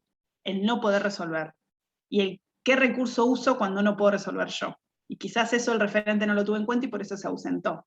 Va a andar, ya viste un montón, no sé, nos pasa a nosotros, ¿no? Ya viste un montón de controles de niño sano, este lo resolvés, no tiene antecedentes. Y te surge en el interrogatorio algo que no estaba tan sano. Y, che, para esto no me tocó, y ahora tengo que salir de esta situación incómoda de diálogo que tengo con madre, hija, lo que sea, a buscar afuera el referente, y ya se torna incómoda la situación, entonces me obliga a seguir adelante.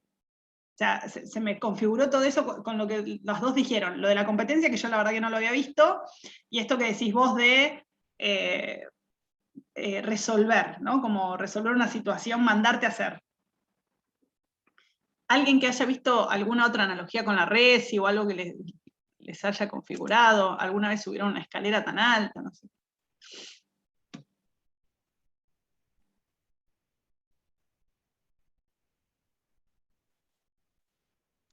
No sé si usan ustedes el término o han leído el texto sobre subjetividad heroica.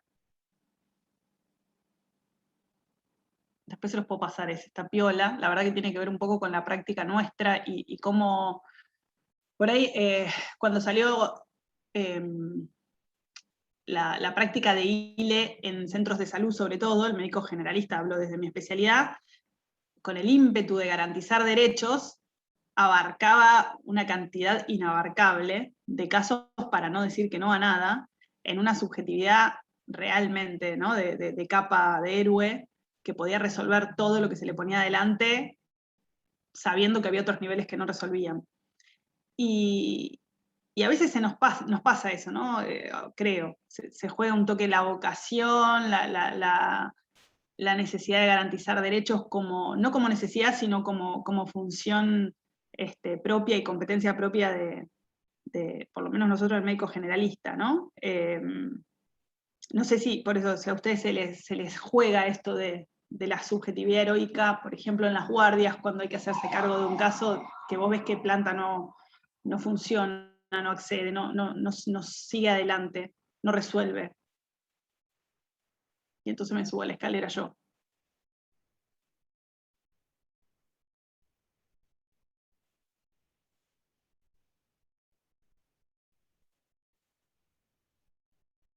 Por ahí no les pasa, y se las tiro como para que sirva para seguir analizándolo. Vamos con otra imagen, ¿les parece?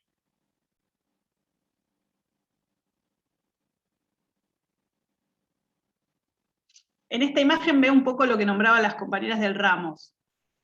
No sé si ellas logran verlo ahí. Al principio de toda la charla.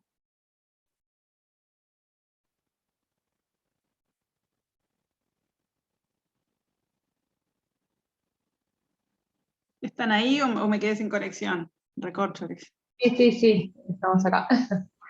Sí, lo vemos, con relación a los residentes entre sí, ¿no? El aprendizaje entre pares. El aprendizaje entre pares. Súper válido para mí, o sea, yo creo que aprendí muchísimo más de muchos de mis compañeros, e incluso de compañeros de años menores al que yo estaba transitando que muchos referentes. Pero digo, ¿ven algún obstáculo en ese tipo de aprendizaje?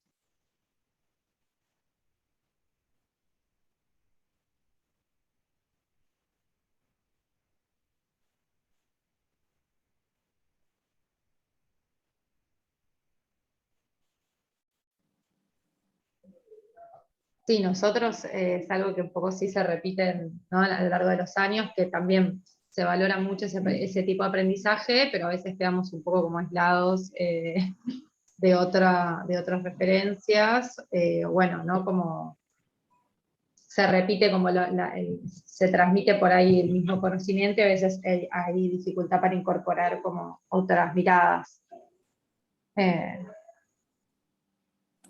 Claro, y a veces, por ejemplo, se terminan resolviendo cuestiones por la urgencia del momento, digamos, y se aprende a resolver, tal vez no de la manera más adecuada, y eso se va repitiendo, digamos. Eso a veces nos pasa a nosotros entre pares, que por ahí no tenemos la referencia y lo seguimos haciendo y se va transmitiendo por ahí entre nosotros.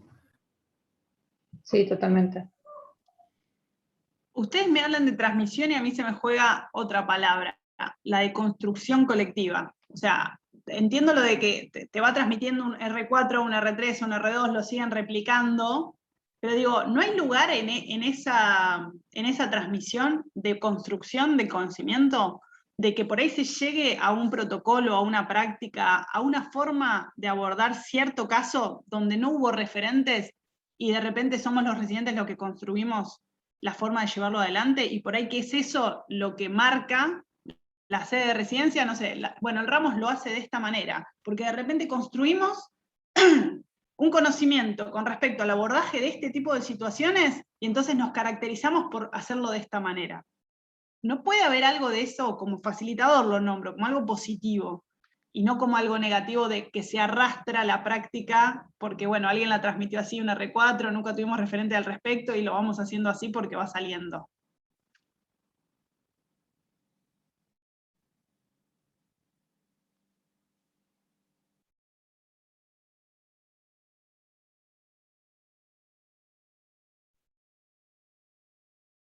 ¿Hay reconocimiento de construcciones colectivas en las resis? ¿Notan que hacen algo grupal que es propio de ustedes? Sí, obviamente creo que es un poco como dos caras de la misma moneda, en cierta forma, como la creación de cierto protocolo, de cierta construcción entre nosotros, entre pares, siempre trae un aprendizaje que tiende a instituirse, digamos, por ahí marcamos la otra cara, pero de cierta forma también, bueno, constantemente creo que en la residencia se están dando respuestas a... Sí, pienso para el caso más claro es el de la guardia, en donde, bueno, a veces estamos más solos sin referencia, y se construyó, digamos, colectivamente una especie de instructivo de guardia, que es algo como que nos sirve mucho a los residentes y creo que a la planta también, como una forma de protocolizar algo que siempre se transmite del R4 al R1, ¿no? En la práctica, y que, bueno, por ahí a veces era muy dependiente de eso, y poder escribirlo de alguna manera, formalizarlo, nos sirvió bastante. Bien, buenísimo. Yo me quedo con eso positivo, ¿no? O sea, y seguramente ese protocolo que funciona en el Ramos no funciona en el ARG, porque el contexto es distinto, pero por ahí la práctica, el facilitador, el construir el protocolo, porque estamos solos y hay que tener algo escrito que nos respalde un poco, le sirve al ARG. ¿Se entiende lo que digo? O sea, hay un facilitador en común general, y después hay una construcción colectiva particular de la sede. Porque en el protocolo de Ramos va a decir, bueno, referenciar con, no sé, infanto juvenil, bla, ciertas situaciones, teléfono del referente, o sea, va a tener otras ramas, ¿no? Ese protocolo, distintas a la del ARGE, pero digo, el facilitador puede ser el mismo. Y ahí ya la construcción colectiva va siendo intersede, como en la residencia en sí, en el grupo de residentes. Bien. Bueno, a ver acá.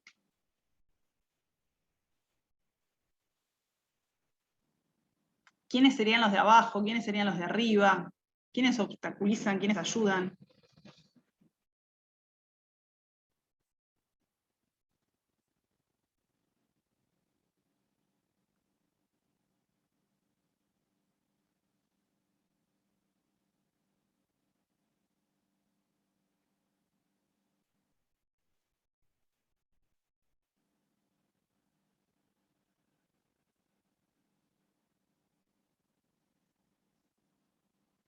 por ahí rondamos un poco de vuelta sobre lo mismo del principio. Alguien que necesita tanta ayuda, ¿está preparado para esa tarea? ¿Esa tarea es la adecuada para esa persona?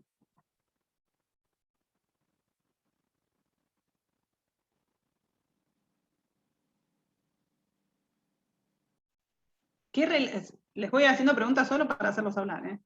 ¿Qué relación tienen ustedes como jefes recientes o que ocupan el rol de jefatura recientemente con los R1?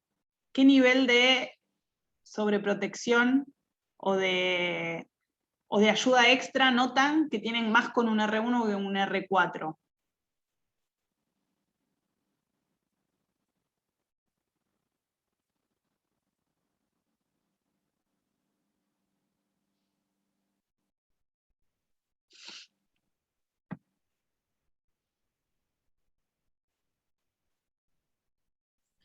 Yo creo que bastante, pero no sé si, o sea, bueno, en el caso de los R1 capaz es muy reciente todo, pero no sé si tiene que ver con esto que decías recién, como de que la ayuda venga cuando, o si necesita ayuda alguien que está preparado para realizar la tarea, sino que creo como que tal vez uno está más atento aún cuando pueden realizar una tarea.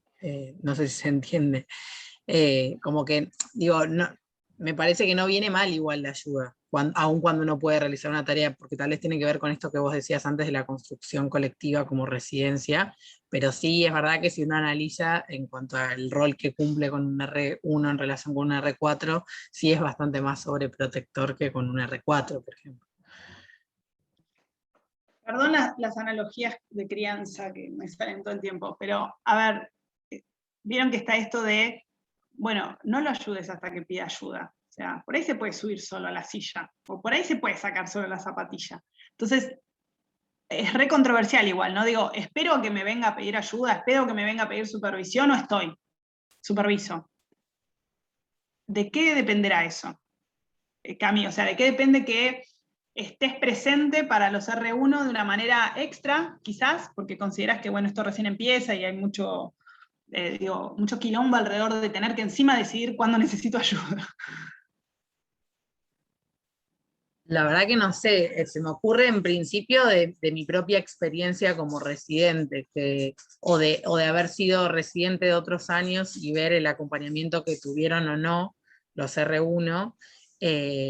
Me parece que en algunas cosas está bueno como que vayan haciendo su propio camino y como pidiendo ayuda cuando lo necesitan, pero hay otras en las que como que creo que es como un encuentro como, o sea, como muy completo el ingresar a una institución con todas las dinámicas que tiene la institución, con el encuentro con la clínica. Entonces me parece que en algún punto que uno esté ahí pudiendo como acompañar la tarea y estableciendo ciertas como, no sé si son reglas, pero sino como informando cómo es el funcionamiento, está bueno, porque si no es como que ellos, o sea, sí me ha pasado ver en otros años que tal vez como si el acompañamiento en ese primer tiempo no es tan como tan presente y uno espera nada más que se acerquen cuando necesitan ayuda, como si no terminaran de entender de todo ese funcionamiento, porque, digamos, la institución está funcionando, no es que frena porque ingresa gente nueva.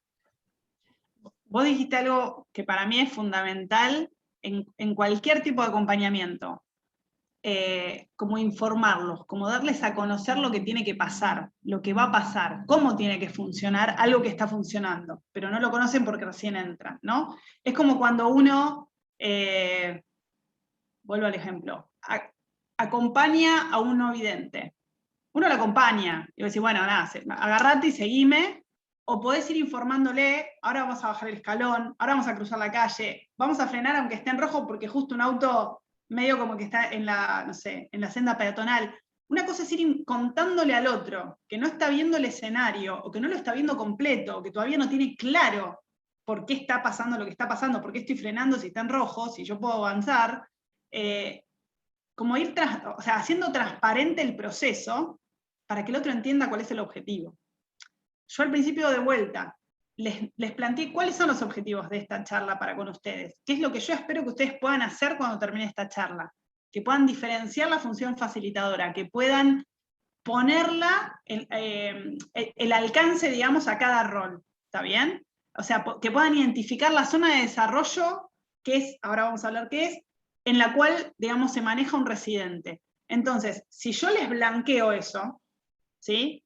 O sea, ustedes ya, cada vez que van a contestar una pregunta, deberían, o es un ejercicio que vamos a ir haciendo, bueno, pero ¿para qué me pregunta esto? ¿Para qué contesto esto? No lo puedo contestar, todavía no puedo alcanzar ese objetivo. Entonces me parece que eso que vos decís, de transparentarle al residente a dónde tiene que llegar, forma parte de, si yo tengo claro el objetivo que tengo que cumplir, voy a tener más claro cuándo pedir ayuda. Y decir, che, no estoy pudiendo subir esta soga. O sea, claramente, si el objetivo tuyo es que yo suba esta soga, y voy a tener que hacer más, no sé, fuerza de brazos, pesas, algo que me dé tono muscular para que yo la suba.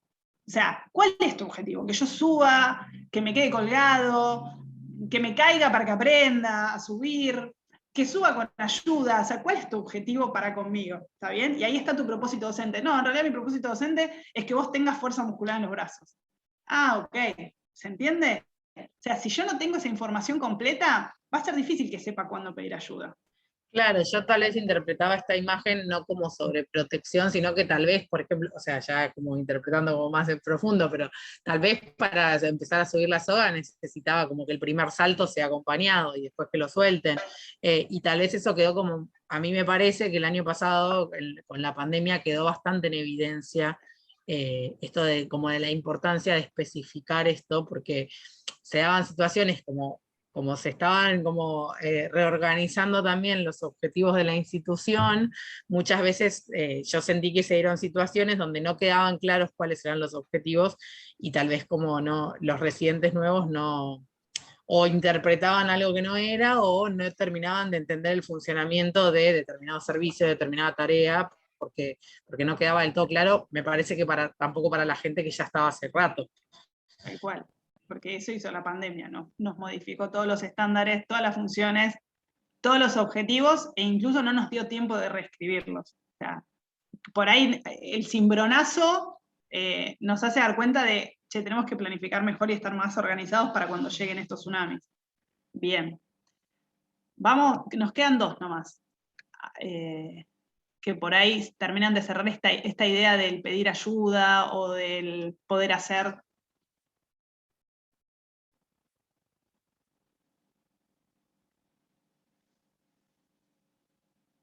¿Qué obstáculo, vuelvo a la pregunta, ven en esta imagen?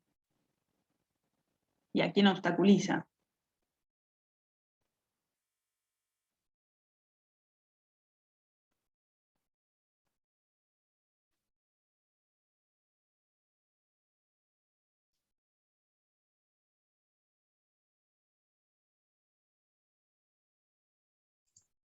Ahí ni que estuviera el señor de la bicicleta hubiera podido hacer algo, ¿no? Es un montón, ¿no? Como siempre volvemos a lo mismo, es mucha la tarea. Y no quiero pararme en el lugar del residente, al contrario, ahora me quiero parar en el lugar en el que a veces cumplen ustedes la función de tutor. Y poder decir esa frase que hasta alivia de, yo solamente soy un tutor, o sea, no te puedo ayudar tanto. O sea, no te puedo subir, pesas 1 tonelada, o sea, solo soy un bebé que quiere subir una figura de bronce. Solo soy un jefe de residentes y vos me estás planteando un quilombo del que no me puedo hacer cargo. Y por ahí, solo con esa frase casi liberadora, uno puede darse cuenta que es el momento de pedir ayuda, ¿no? Como decían las chicas, esto de estar tratando de abordar la situación esta del Borda, con coordinación general. O sea, darme cuenta de, llega un punto en el que yo no puedo tutorear solo, yo no puedo tutorear esta situación. Y poder ver que acá hay mucho peso para hacer piecito, ¿no? O sea, no te va a servir mi ayudita de tutor, nada más. Vamos a necesitar toda una estructura, ¿sí? Que te levante y que favorezca tu proceso de aprendizaje. 20 pacientes anotados para que vos veas en una mañana haciendo R2 en los consultorios externos del Borda, y claramente no soy yo la que, por más que te esté supervisando de cerca, va a poder con esta situación. Bien. Y por otro lado, por ahí el facilitador acá, no sé ustedes qué ven, que la actitud está, ¿no? O sea, como esa es la actitud, la solidaridad de quiero ayudarte, o sea, pero me parece que vamos a tener que buscar otros recursos, pero yo estoy. Me parece que ese sigue siendo el facilitador, aunque puede ser también que sea un ojo, no te metas donde no vas a poder resolver, o no te metas donde no te llamaron, como este bebé, ¿no? Ahí no te llamaron, no te metas ahí que no lo vas a poder hacer. Que a veces puede pasar, ¿no? Que por ahí un jefe en el borda se mande a hablar con el director del hospital y quizás no era el rol en ese momento adecuado para tener esa conversación, y por ahí ese lugar era el de otro rol, el de una coordinación general, el de otra persona que conoce la negociación o las consecuencias que pueden llegar a haber en esa negociación, y no un jefe de residentes por más buena voluntad que le hubiera puesto. No sé, Vero, si te ha pasado por ahí que obstaculizó la buena voluntad de algún jefe de meterse a putearse o a generar algún tipo de negociación con un director de guardia, con un director de hospital, cuando por ahí vos lo podías haber resuelto de una manera diferente desde el clima formativo, se me ocurre. Bien. Última imagen con esto del pedir ayuda. ¿Cuándo?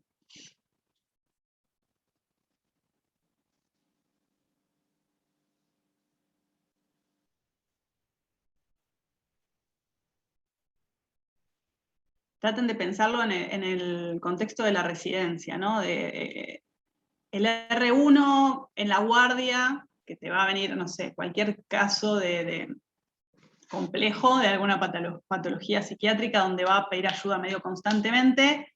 ¿Qué pasa cuando el R4 se le presenta esa patología de vuelta y venía viendo otras cosas y está en cuarto año? ¿Puede pedir ayuda incluso cuando ya se está por recibir? ¿Está bien que pida ayuda? ¿Es un recurso? ¿O ya llega un momento que no, basta, pará, estás en cuarto, hacelo solo, me parece que esto lo tendrías que poder resolver? ¿Nos pasa a hacer esa devolución a veces a un R4? Digo, esto lo tendrías que poder resolver vos solo, hay algo que no estás leyendo, que no estás abordando.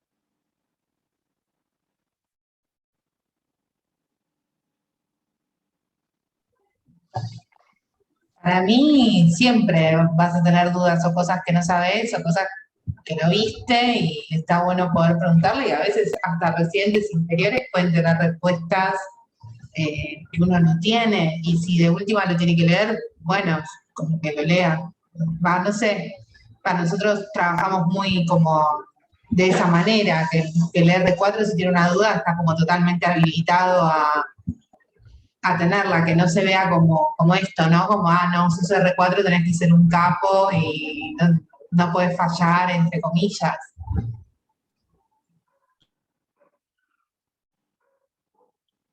Bien, pero si están esas frases hechas que vos acabas de nombrar es porque existen en algunos sistemas de residencia, existe incluso en el nuestro, que fue evolucionando.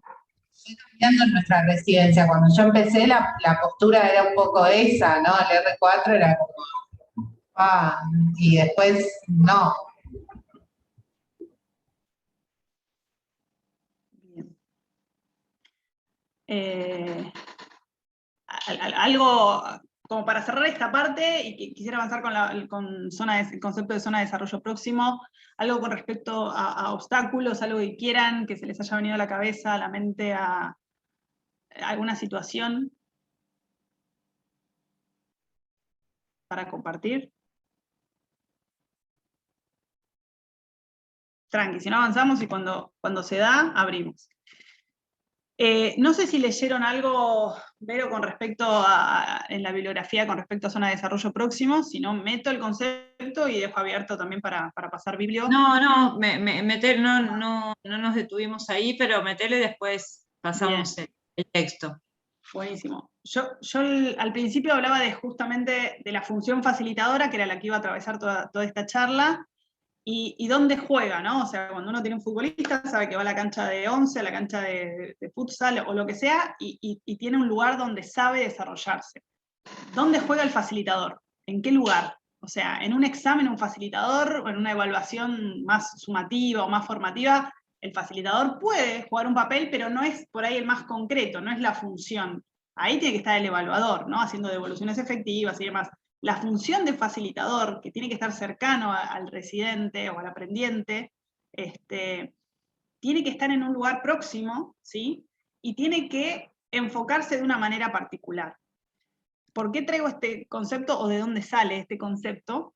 Es viejísimo, es un aporte a algo que ya se venía dando, que era la teoría de la psicología del desarrollo, y es un aporte que hace Vygotsky con muy corta edad, ¿no? Fallece a los 37 años, así que antes de eso, según la biografía, el chabón era psicólogo, médico, psicopedagogo, historiador, y la mar en coche. Yo no sé cómo hacían para tener un montón, no sé si tenía hijos, pero de repente era muchísimos roles que cumplía y muchísimas funciones a tan corta vida. La TBC puede con todo, incluso con él, la tuberculosis.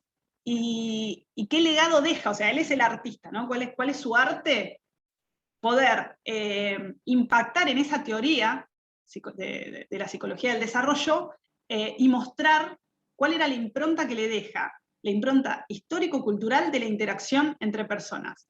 Y no es menor cuando lo hace, ¿no? Octubre Rojo, una Rusia donde una Rusia revolucionada por una revolución, donde si bien está esta frase de nadie se salva solo, y por eso la revolución la hacemos entre varios, sí había como un momento donde había una individualización del aprendizaje, y eso estaba muy instalado, ¿no? Porque había como cierto adoctrinamiento. Y él viene con esto de, no, pará, nadie se salva solo y nadie aprende solo.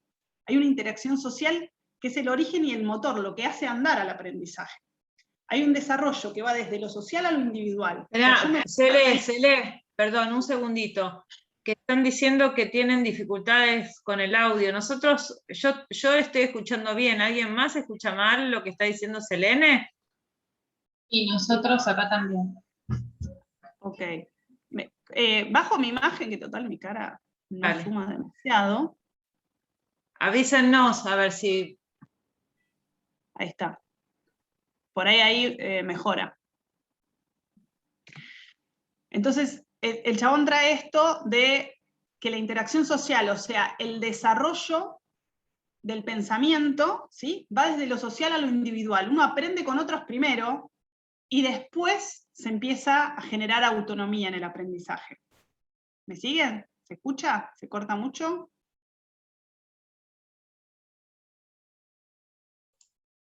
Los que tenían dificultades, bueno, el pirobano ahora tuvo que volver a entrar. En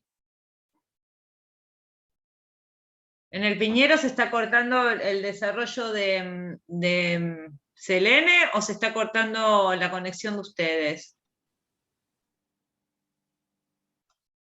Misma pregunta para el Borda y al Argerich.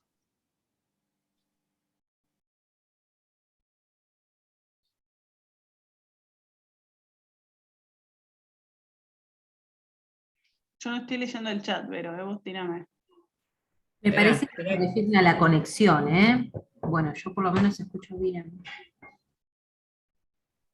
Yo escucho bien, sí, por eso, ese es el problema, que no sé qué está pasando. Si quieren voy avanzando, total está grabado. Dale.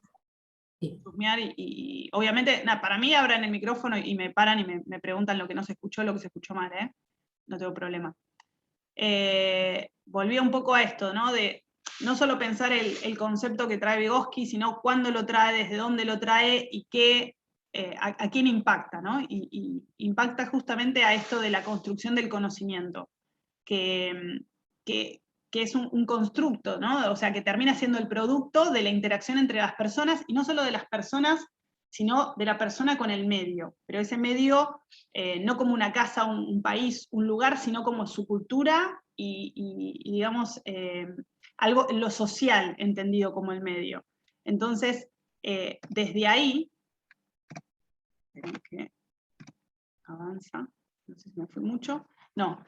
Desde ahí ubiquemos a la zona de desarrollo próximo, ¿sí? Ahí en el centro de ese lugar, que es como una distancia, ¿sí? La distancia, yo hago señas y me apagué la cámara, pero no importa, es la distancia desde el residente, ¿sí? Solo con sus capacidades de hacer cosas por sí mismo, pero ¿cuánto más podría hacer ese residente, ¿sí? Si recibe el andamiaje, el acompañamiento, la guía de alguien experto, o inclusive de un par? Entonces tenemos a la zona de desarrollo próximo como la cancha que atraviesa el residente desde el lugar donde puede hacer las cosas con el conocimiento que trae, al lugar de donde puede hacer cuántas cosas más a partir de un acompañamiento y a un desarrollo de ese conocimiento y de ese pensamiento desde lo social. ¿Se entiende?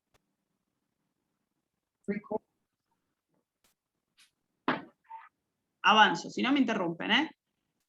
Bien. Cele, sí. Hay 2 o 3 hospitales que estaban afuera tratando de entrar, se ve que digamos, se fueron y volvieron a entrar. ¿No querés repetir esta última? Totalmente.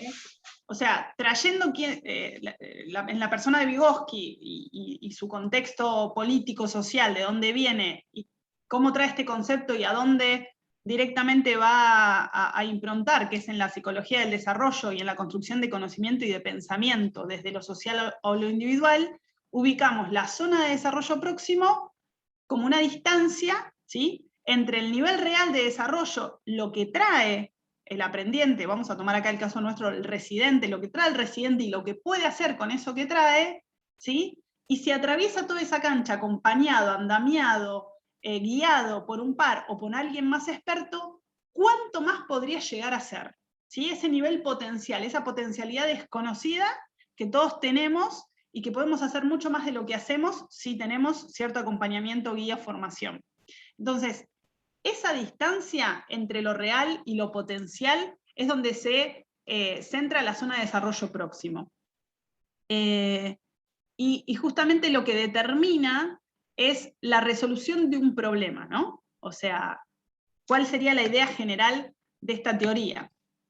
Que en el curso del desarrollo, y ahora vamos a analizar esta idea que trae en el concepto, en el curso del desarrollo la persona va adquiriendo el dominio, ahora vemos que es desarrollo, ¿a qué se refiere con dominio?, de su propio comportamiento en el contexto de procesos mediacionales. ¿Mediados por quién?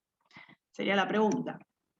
Entonces, vamos a tomar de la idea general, en el curso del desarrollo, vamos a tomar la noción de desarrollo, ¿no?, que sería el trasfondo. Nos sirve para nosotros para referirnos al desarrollo intelectual, como la capacidad que tiene de abordar y solucionar ciertas situaciones y o problemas en un momento de forma asistida, porque no lo puedo hacer solo, porque al R1 no lo dejamos solo, sino que lo supervisamos de cerca, colaborativamente incluso, y eso, digamos, atraviesa todos los años de residencia, hasta adquirir la capacidad de lograrlo de manera independiente, ¿sí? Ahí nos detenemos con la noción de desarrollo.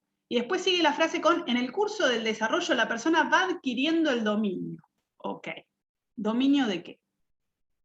Podría referirse a la capacidad, tranquilamente, pero ya no de resolver un problema solamente, ¿no? Ya no de ir a indicar un tratamiento farmacológico para tal patología, sino encontrar los medios para solucionar ese problema. Que puede ser que yo no tenga la solución, pero si conozco cuáles son los recursos a través de los cuales se puede solucionar, ¿sí?, yo ya tengo un dominio, entonces, de la situación. ¿Se entiende?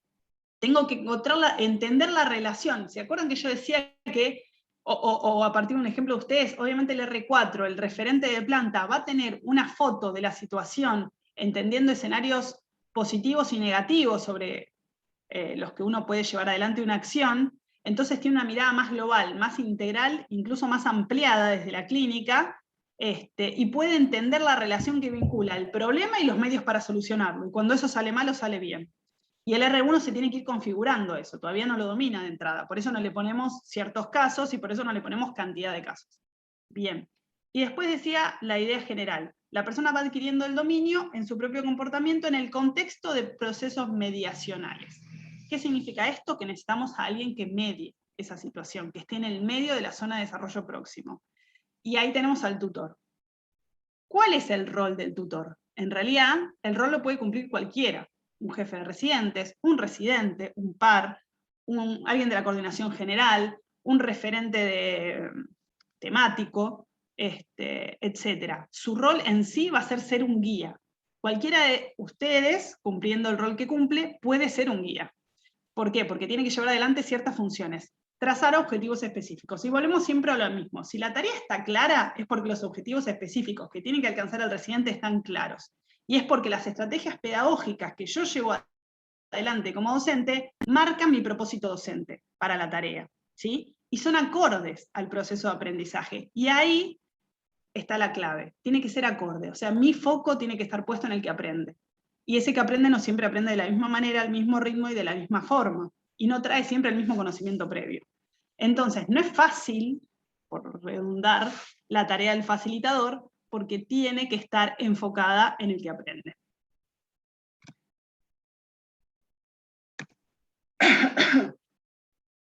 Y en el que aprende tiene que poner el foco, pero también con el que aprende tiene que tener un vínculo, ¿sí? Y el facilitador construye ese vínculo, más allá de me cae bien, me cae mal, sino de cómo manejo sus actitudes positivas o negativas, y cómo me enfoco en el conocimiento que trae, ¿sí? Para ir regulando la forma en que yo también transmito mis estrategias de enseñanza. Hardem dice un montón de cosas, que calculo que las habrán leído, pero bueno, no siempre todos van para el mismo lado, y ahí es donde yo tengo que cambiar constantemente las estrategias. Por eso me parecía genial, al principio de todo, cuando Paula dijo que en el medio del curso que se está llevando adelante, que está planificado de una manera, de repente hay una reunión de jefes con cierto conflicto, y se puede tomar eso para formarlo parte de este proceso de enseñanza que ustedes están teniendo como docentes en el rol de jefatura. Y eso habla de una construcción, ¿sí? O sea, de este enfoque constructivo que yo hablaba antes. Ok, ¿esto es una transmisión constante y la vamos arrastrando, o estamos construyendo algo como residencia de salud mental? Y queda. Y ya marca, digamos, una tendencia, ¿no? Jurisprudencia. Bien. Y obviamente para construir tiene que haber una atmósfera en la que todos puedan aportar y en la que todas esas ideas se puedan tomar, ¿no? O sea, si no está dado el clima, claramente uno no hace un aporte. Y justamente eso es lo que por ahí tienen que ver los residentes que recién empiezan, o ustedes como jefes. O sea, ustedes como jefes hace un mes, de repente ven una coordinación que escucha lo que ustedes traen a una reunión de jefes y lo plantan, y no dicen, bueno, listo, sigamos con el curso de docencia y ya veremos cómo se resuelve, sino que forma parte el conflicto de esta formación, y a la vez un residente de primero dice, pará, me está escuchando, que ni a palo me quiero quedar solo en la guardia, porque no tengo la competencia suficiente para llevar adelante esta tarea de subir una escalera al cielo. O sea, esa escucha es la que nos permite a nosotros, de repente, por ahí, aportar a esa construcción colectiva. Y obviamente que es necesaria la confianza, y no la consejería porque yo te puedo aconsejar porque sé más, sino lo que decía uno de ustedes recién, yo lo haría de esta manera, lo llevaría adelante de esta manera, la tarea la llevo así y me resulta porque me baso en esto y en esto. Te muestro lo que hago, fíjate si te funciona a vos, ¿sí? Entonces ahí es donde uno guía, y si no te funciona, te puedo dar otras estrategias, otras formas de por ahí resolverlo, o descubrimos en forma conjunta otra forma de resolverlo, porque a vos en tu contexto, como me pasaba con las fotos, ustedes veían cosas que yo no había visto a la hora de preparar esta clase. Entonces de repente todo el tiempo suma, no solo yo le sumo al residente, sino que el residente me suma a mí, para que la próxima vez que me tope con un residente de primero que tenga otra estructura u otro conocimiento previo, me sirva ese aprendizaje. Bien. Y salir un poco de que el que es tutor es piola y acompaña y es amigo, y el docente que te habla de vos y que es más copado es con el que mejor aprendo. No siempre pasa eso. Por ahí el rígido nos puede enseñar un montón de cosas desde su rigidez, y el que es piola nos puede confundir y transmitir algunos conceptos totalmente errados. Así que no se trata solamente de la actitud, no es solo una cuestión de actitud. Bien. En definitiva, para ser un buen tutor, solamente vamos a hacer esa franjita negra, digamos, que une, que es nuestra estrategia, de acompañar al residente durante cierto tiempo hasta que nos necesite, y si no, después ya no nos quedaremos sin esa unión y solamente cercanos, tratando de atajar algunos obstáculos o algunos conflictos que se puedan meter por baches del sistema de salud, y constantemente en el surco de riego, podríamos decir que estaríamos favoreciendo que se transmita la información necesaria para que el crecimiento, el proceso de aprendizaje se vaya enriqueciendo. Bien. Entonces, un poco algunas cosas que para mí le faltan a Hardem es que el facilitador aborda conflictos más allá de lo académico, ¿sí? El facilitador en una BP, por ejemplo, abre la discusión, la guía, mete preguntas para que vayan yendo para una dirección y no para la errada, pero no deja, digamos, la respuesta sobre la mesa. Pero también se pueden dar que se susciten, digamos, conflictos personales y grupales en ese ABP. Entonces vas a tener que lidiar no solamente con el que responde todo el tiempo, sino que con el que responde mal de mala manera. Y uno acompaña dificultades de aprendizaje particulares y grupales.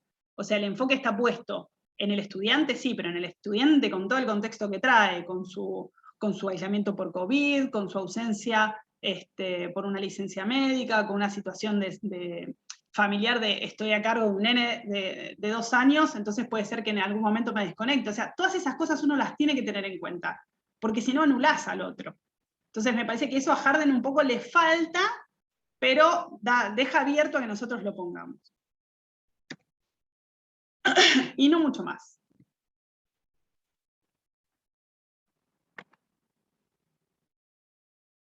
Bien. Bueno, no sé qué tanto les puedo haber sumado toda esta charla, casi monólogo de mi parte, a veces uno siente eso en la virtualidad, y quizás nos vamos a quedar con la duda si en la presencialidad hubiera sido diferente. Pero bueno, yo algunas cosas de las que ustedes han traído me las llevo y las voy a aplicar en medicina general, por supuesto, porque me parece que han tenido como miradas sobre algunas imágenes o algunas situaciones de las residencias que están piolas y que pueden analizar bien el contexto en el que están aprendiendo los residentes y cómo este contexto cambia. Así que bueno, les dejo la palabra a ustedes. Al final algunas sedes tuvieron algunas dificultades, pero bueno, a lo mejor los que estuvieron escuchando, si quieren aportar algo.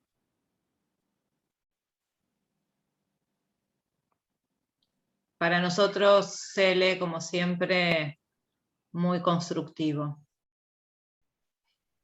Hola, perdón. Yo me quedo con algo que vos dijiste, Cele, al principio, que dijiste que vos optás por también tener en cuenta las dos experiencias o los dos puntos de vista cuando hablamos de obstáculos y actitudes, ¿no? Y hablando de actitudes que obstaculizan, actitudes de los educandos o de los aprendientes. Me parece interesante eso para poder flexibilizar cuál es mi responsabilidad como tutora, como formadora, como docente, tenerlo en cuenta. Y dejo un ejemplo que es, por ejemplo, los días formativos. Nosotros tenemos los martes un día formativo extenso, la última clase de 2 a 4 de la tarde, o de 2 a 4 y media, digamos, el último tramo de la jornada, que se hace muy difícil a nivel atencional después de arrancar a las 8 veces de la mañana con clases o con actividades o con talleres. Digamos, yo podría, o cualquiera de nosotros podríamos ponernos en la actitud de, bueno, che, pero un poco más y a prestar atención, o poder como leer esta desconexión que a veces aparece en los residentes como una cuestión de actitud, cuando en realidad eso sería desconocer totalmente el contexto, ¿no? O sea, no es la misma la participación a las 8 o a las 9 de la mañana que a las 4 de la tarde, y tiene todo el sentido del mundo. Me parece valioso para tenerlo en cuenta en muchos otros contextos también. Así que nada, eso.